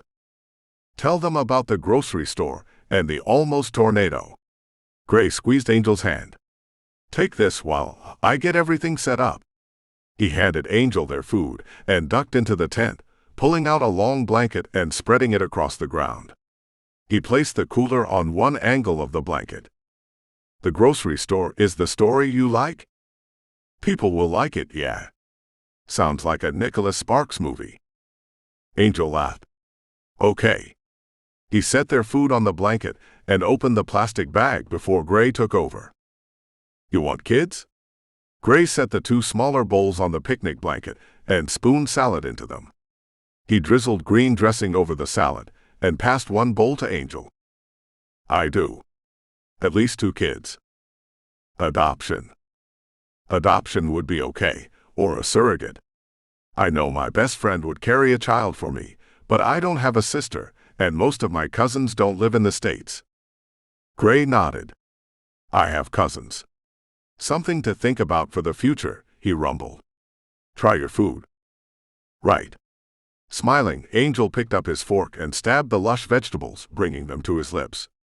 He chewed, swallowed, and nodded. "It's good. The radish really adds flavor." He ate another bite, nodding a second time. "Yeah. It's good." After Angel gave his seal of approval, Gray started eating. He stretched out across the blanket, propping himself up with one arm, as he stirred his salad and ate. "Do you want to continue our game, or talk about something else?" "Continue the game, but with hard questions." Angel nodded. "Okay." He chewed his bottom lip, staring at the stream. "Would you rather be forced to kill 1 innocent person or 5 people who committed minor crimes?" Still on the violent questions. "Yeah. I think they tell a lot about a person, actually. I mean, if the person answers honestly." "I will always answer you honestly." Gray pecked Angel on the cheek. "I would kill the innocent person." "Why?" "Because minor crimes could be anything from jaywalking to possession of marijuana. The minor criminals could be more functional in society than the innocent person. The innocent person could only be innocent because he serves himself over society, doesn't hold a job, and lives off his parents." You're saying it's murky? 5 people are more important to society than 1, especially over minor crimes. I'd feel different about pedophiles or murderers. "Ah." Angel scoffed, looking down at his bowl. "What?" "I like how thoughtful you are under your hard exterior. I expected you to get annoyed with these kinds of questions, but you really give thought to your answers." "Yeah. Nothing else. It's your turn." Last one, and then I want to show you the inside of my tent." "Oh. Sounds dirty." "Probably will be." Gray smirked.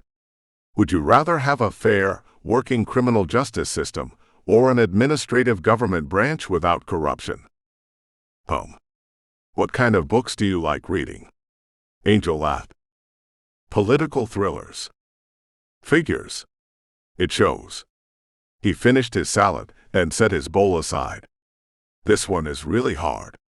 I think the brown person in me wants a working justice system, considering you and I are the ones filling jail cells. I think a prison reform is necessary and long overdue, but there is also something appealing about our nation's leaders not being corrupt." "Too bad you can only pick one." Gray kissed the corner of Angel's lips, then started to clean up around them. He rinsed the bowls with bottled water, stacking them back in the plastic bag along with the last bit of salad and dressing. "Okay, I think prison reform. I would rather have a fair, unbiased, working justice system. Prison shouldn't be a for-profit business." "Agreed there." "Can I ask one more would-you-rather question?" "Yeah." Angel bit his lip over a devilish smile. "Would you rather go skinny dipping with me, or let me blindfold you in the tent and do whatever I want with you for 10 minutes?" Gray's eyes flashed wide, and he whipped his attention back to Angel. His heart jumped in his chest, assaulting his rib cage. His arousal went from 0 to 100, and his cock hardened in his pants. Clearing his throat, he glanced at the stream before looking at the tent. Skinny dipping, he growled. But, he cut his eyes back to Angel. Would you rather me undress you or I strip for you but you can't touch? Oh God, Angel purred. I can't touch for how long? Gray quirked his lips. Angel shivered. Undress me. Chapter 12. They camped for 2 nights, only wandering back to the house for more food. The rest of the time, they holed up inside Gray's tent or outside of it under the cool shade of trees. They talked, laughed, fucked, and enjoyed each other's company. They traded stories as Angel's fingers traced Gray's most prominent scars. They slept naked beside each other, letting the night air chill their blazing post-coital skin. The morning after the second night, Angel woke first and stumbled out of the tent, walking a few yards away from their campsite and relieving himself. He returned to their little camp and tugged on his briefs, grabbed Gray's ring of keys, and slipped his feet into his shoes before walking towards the house. The day before, Gray had woken up first and had made breakfast, delivering it while Angel snoozed. This morning, it was Angel's turn. He stomped back to the log cabin and checked all the rooms. The silence chilled him, and his heart skipped beats as he opened each closed bedroom door and surveyed the interior. After he had checked the house, he entered the kitchen, slicing fruit and preparing an avocado hummus dip as well. He tucked it all away as the front door opened. Angel smiled. I'm trying to surprise you, he yelled, abandoning the bowl of fruit and moving towards the living room. When he reached the kitchen exit and saw who was at the door, his blood ran cold in his veins. 2 men who shared Gray's hazel eyes and light brown skin blocked the front door. The pair were opposites in build. One was square with broad shoulders and a wide torso, and the other was lean. He remembered the skinny one from the grocery store. Jay. I think you know my brother, the slender man said, full lips morphing into a slick grin. Or maybe you need a clue. Our names rhyme, because our mother was a cokehead with no imagination. Angel wrinkled his nose, keeping his attention split between the 2 men. He held his ground as Jay stepped forward. Why are you here? Unfinished business. This can be quick and easy if you tell me where my brother is and stay out of the way. Angel nodded, curving the corners of his lips down. His eyes narrowed. No. This isn't a game, wetback. You tell me where my brother is, or you'll be worm food too. Angel rolled his eyes and pressed his lips together. I said no. His eyes hardened as they looked back at Jay. So leave before I help you out. Angel's nerves washed away, and instincts he had tried for years to bury kicked in.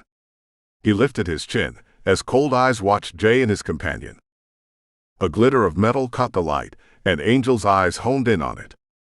He tackled the stocky man as a shot fired through the house, vibrating the wooden frame and piercing the morning silence.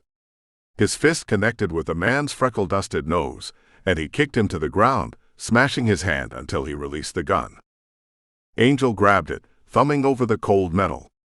Adrenaline fueled him as Jay fought him to the ground. He released the clip on the gun as scorching hot pain spiraled through him. How does it feel to die saving a murderer? Jay cackled. His voice was light years away. Chapter 13. The sound of a gunshot roused Gray awake, and he craned his ears for more noise. Nothing. His eyes lidded as he peered around the tent, and panic set in when he realized he was alone. He scrambled to his feet, throwing on a pair of shorts and shoving his boots on, as his heart thundered in his chest. The pain of his old wounds crawled through him, and the thoughts of the unknown terrified him. His life wasn't important, but Angel's was everything. His adrenaline carried him out of the woods, muscles bursting as they overexerted themselves. He reached his house in record time, and he snarled as his eyes landed on a familiar black sedan. Jay, he hissed, anger boiling inside of him. He kicked the cabin door open and looked around. The smell of iron filled his nose. Angel was on the floor. A puddle of blood crawled from under his body, and a shallow knife tore into his smooth belly. What little warmth lived in Gray's eyes faded as he tore his gaze away from Angel. His vision narrowed, honing in on the self-satisfied expression on his little brother's face. I thought you'd come. Gray's muscles rippled. What are you doing here? T-Dog sent me to take care of some unfinished business. You know the rules. There's only one way out, and it's through a body bag. Gray's pulse roared in his ears. You know I didn't want this for you. Yeah. It's far too late for a pseudo-father speech, Jay spat, snapping a gun back together. He cradled it in his slender fingers as his shit-eating grin faltered. All 5 fingers gripped the barrel. His hand ticked. Time slowed to a crawl as Gray's instincts eclipsed his logical brain. You can leave too, he whispered, eyes fixed on Jay's trembling fingers. He stepped around Angel, brushing his leg against his body. Still warm. Yeah, I figured you'd give me some kind of speech about having a better life. Jay turned the gun to Gray as he advanced, but Gray didn't stop walking. He approached his brother, pressing the gun into his chest and meeting the other man's eyes. Do it then. He inhaled a deep breath, pushing the gun more into his already scarred body. Jay hesitated, and Gray moved. He snatched the gun from his brother and threw him back, slamming him into the wall. Gray tucked the gun in the band of his shorts before he punched the lanky man in the face. His knuckles split over Jay's bones, but his adrenaline blocked the pain. Jay grit his teeth at the first punch, blocking the second and landing one of his own. Physically, he was no match for Gray, but he knew Gray's weak points. Years of childhood wrestling gave the smaller man an advantage, and the two brothers went at it like only brothers could do. They traded places as they landed punches and kicks, scraping each other with their nails and hurling objects at each other. They carried the fight through the house, exiting the living room and barreling down the hall. They left broken furniture, split wood, and a blood-stained trail. Gray cornered his brother, lifting him off the ground by his tattered shirt. If Angel is dead, I will end you, Ray growled through clenched teeth. His knuckles burned, and a mix of shallow and deep wounds colored his skin. Another punch, and he looked into his brother's face. People had mistaken them for twins all through their childhood. Their features matched, except now bruising and swelling covered Jay's face. His lips had swollen twice their size, and the vessels in both of his eyes had burst. Jay's head rolled on his shoulders, and he cracked one puffy eye open. Gray felt the same tinges of pain in his own face. They were still twins. Do you hear me? I will fucking end you. Jay chuckled. What's fun? A crack of gunfire cut off Gray's question. Fire grazed his skin. Another crack of gunfire. A body fell to the ground. A sickening cry replaced Jay's laughter. Gee, he sobbed, hands flying to his torso. Blood seeped out from between his fingers. Gray released his brother and turned around, eyes scanning the room. A stocky man he hadn't noticed earlier blocked his path, and Angel stood in the doorway, legs spread apart and shoulders square. A torn shirt had been roped around his torso and secured with a knot, corseting blood-stained skin. Angel gripped a gun in his hands, and the blank expression on his tan features chilled Gray. Angel turned the gun to Jay, preparing it for a second shot. Don't. Gray stepped backwards, setting his brother back on his feet. Jay doubled over and puked. He's dead, he stammered, wiping his fat lips with the back of his hand as he looked at his friend. Angel activated the safety on his gun and tucked it away. Yeah. He is. If he's not now, he will be. Pain filtered through Angel's words as he eased himself to the ground. Gray rushed over to Angel, brushing his fingers through the man's hair and kissing his sweating forehead. Baby. His voice quivered. Are you okay? I'm fine, Angel murmured, breath hitching over his words. You need to clean up. You're covered in blood. I know.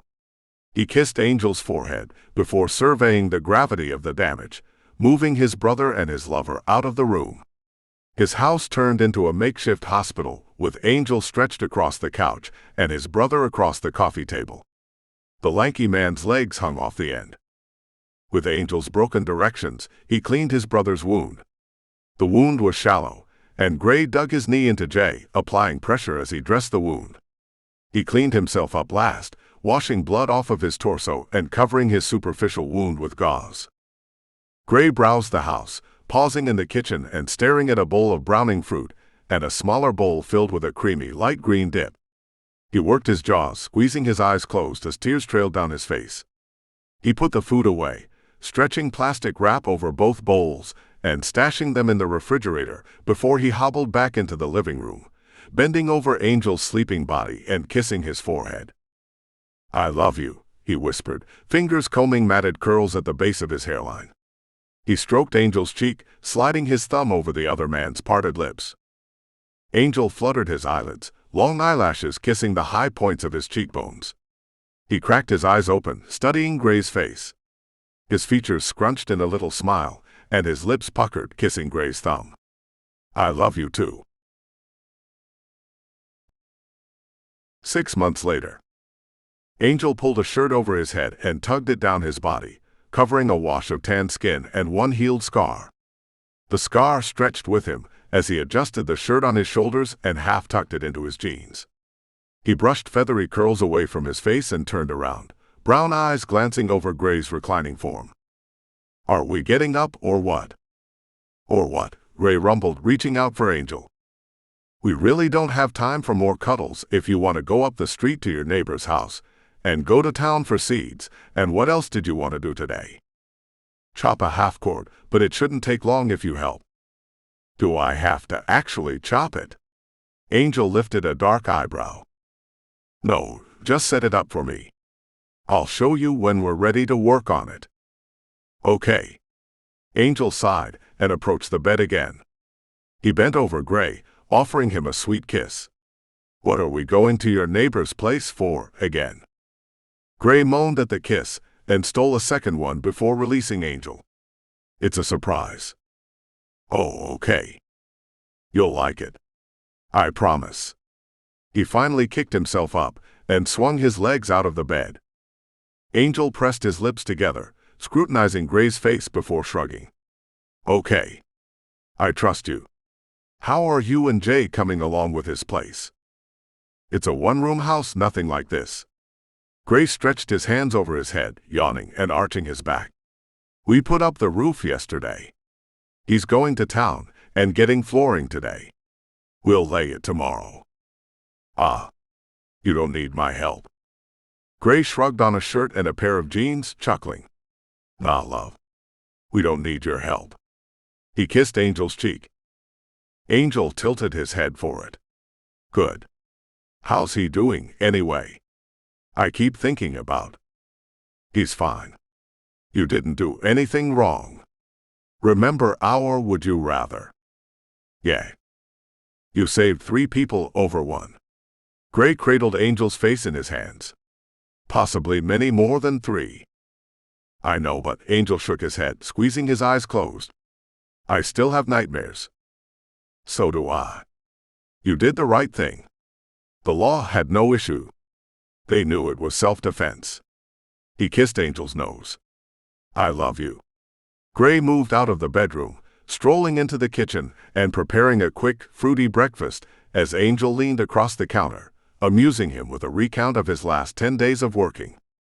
After they filled up with a sweet breakfast, they piled into Gray's old pickup truck and drove a few miles up the mountain, pulling into his neighbor's driveway. Dogs rushed from the brush, barking and flanking the vehicle as Gray slowed to a stop. "Get on out of here," an older gentleman yelled at the dogs as he cruised up to Gray's truck, slapping the side of it. The dogs scattered away, giving the vehicle and the old man a wide berth. "About time you showed up." The man's eyes wrinkled at the corners. "Can't do nothing with the puppies until you pick out yours. Promised you'd have the pick of the litter." "Hey, Mr. Peterson." Gray opened the door and hopped out of his truck, landing with a thud on the ground. "Sorry, got a little distracted this morning." He tipped his head towards Angel as the other man strolled around the vehicle. "Hi," Angel waved. "This is Angel." "Angel, this is Mr. Peterson. Good guy. If you ever need anything, he'll help you out." The man nodded. "Sure will. Anyway, come on now. We're standing here burning daylight." "Wait. You have puppies?" "Yeah. We had about 7 of them a few weeks ago. They're getting on into 10 weeks old." I kept the 3 I wanted, so we got 4 left. 2 girls, 2 boys. You decided which one you want yet? Gray looked at Angel. Oh, what do they look like? Tricolor. White, black, and red, except one. One's white with black ticking all over and a black mask. Ooh. I want that one. Angel covered his lips with his hands, eyes sparkling. He sounds cute. It's a she, actually. Mr. Peterson shrugged. Good on y'all, though. I'll let you have her, and if she's anything like her mama, she'll make some good litters if you breed her. We're not going to breed her. Angel shook his head. You ought to do 1 litter at least. Let her have some fun. Gray glanced at them both. Angel's features screwed up in displeasure, and Mr. Peterson kicked the dirt off his boots, ignoring Angel's unhappiness. Yeah, we'll talk about it later. We have some other errands, too. Gotta go in town and get some seeds in the ground before it gets too late.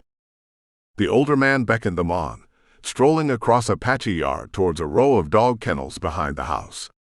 You planting winter crops? Gray took Angel's hand, squeezing it as they followed Mr. Peterson. Gonna try. Still not hunting, huh? Heard you gave all your shotguns and rifles to old man Meyer's son. Yeah. I've been eating mostly plants for the last couple months. Rabbit food. Mr. Peterson furrowed his eyebrows. Nah, it's human food. It's good for you. Men need meat and potatoes, not salads or whatever those hippie veganarians eat. Gray chuckled, stealing a kiss to Angel's temple. It's more than salads. Anyway, let's look at the pups. Mr. Peterson led them into the back of the house, where 4 puppies snoozed in a pen, with the mother off to the side.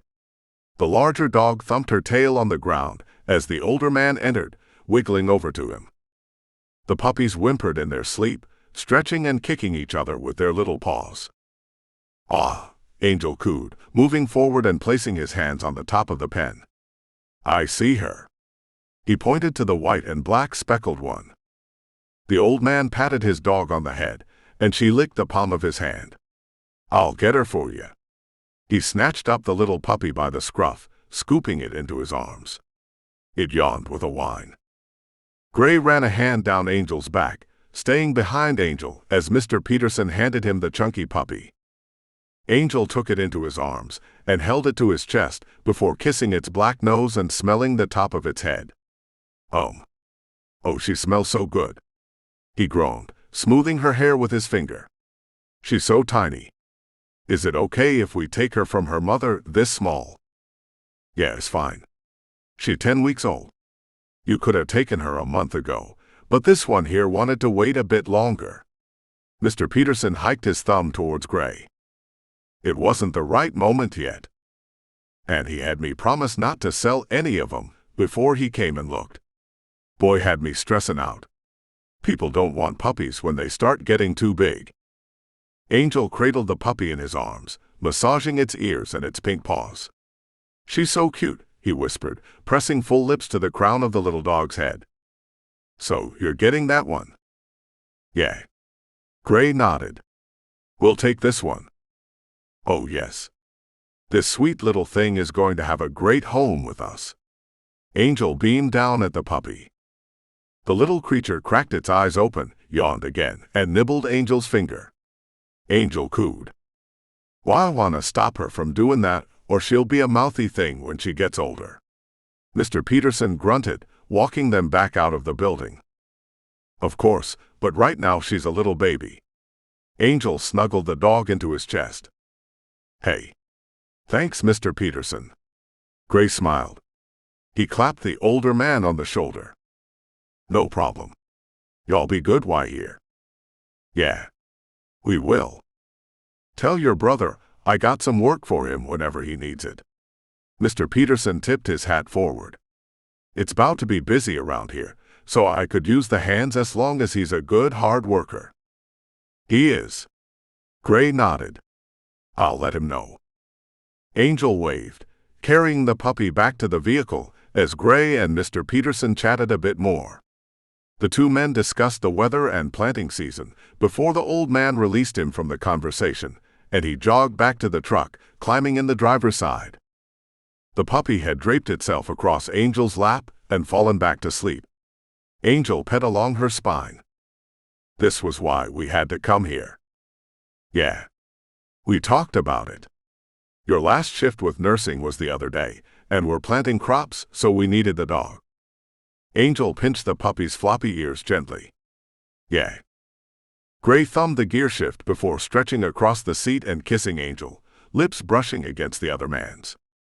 Love you, he rumbled against Angel's soft lips. Love you too. Gray stroked Angel's cheek as he pulled away from him, leaning back in his chair.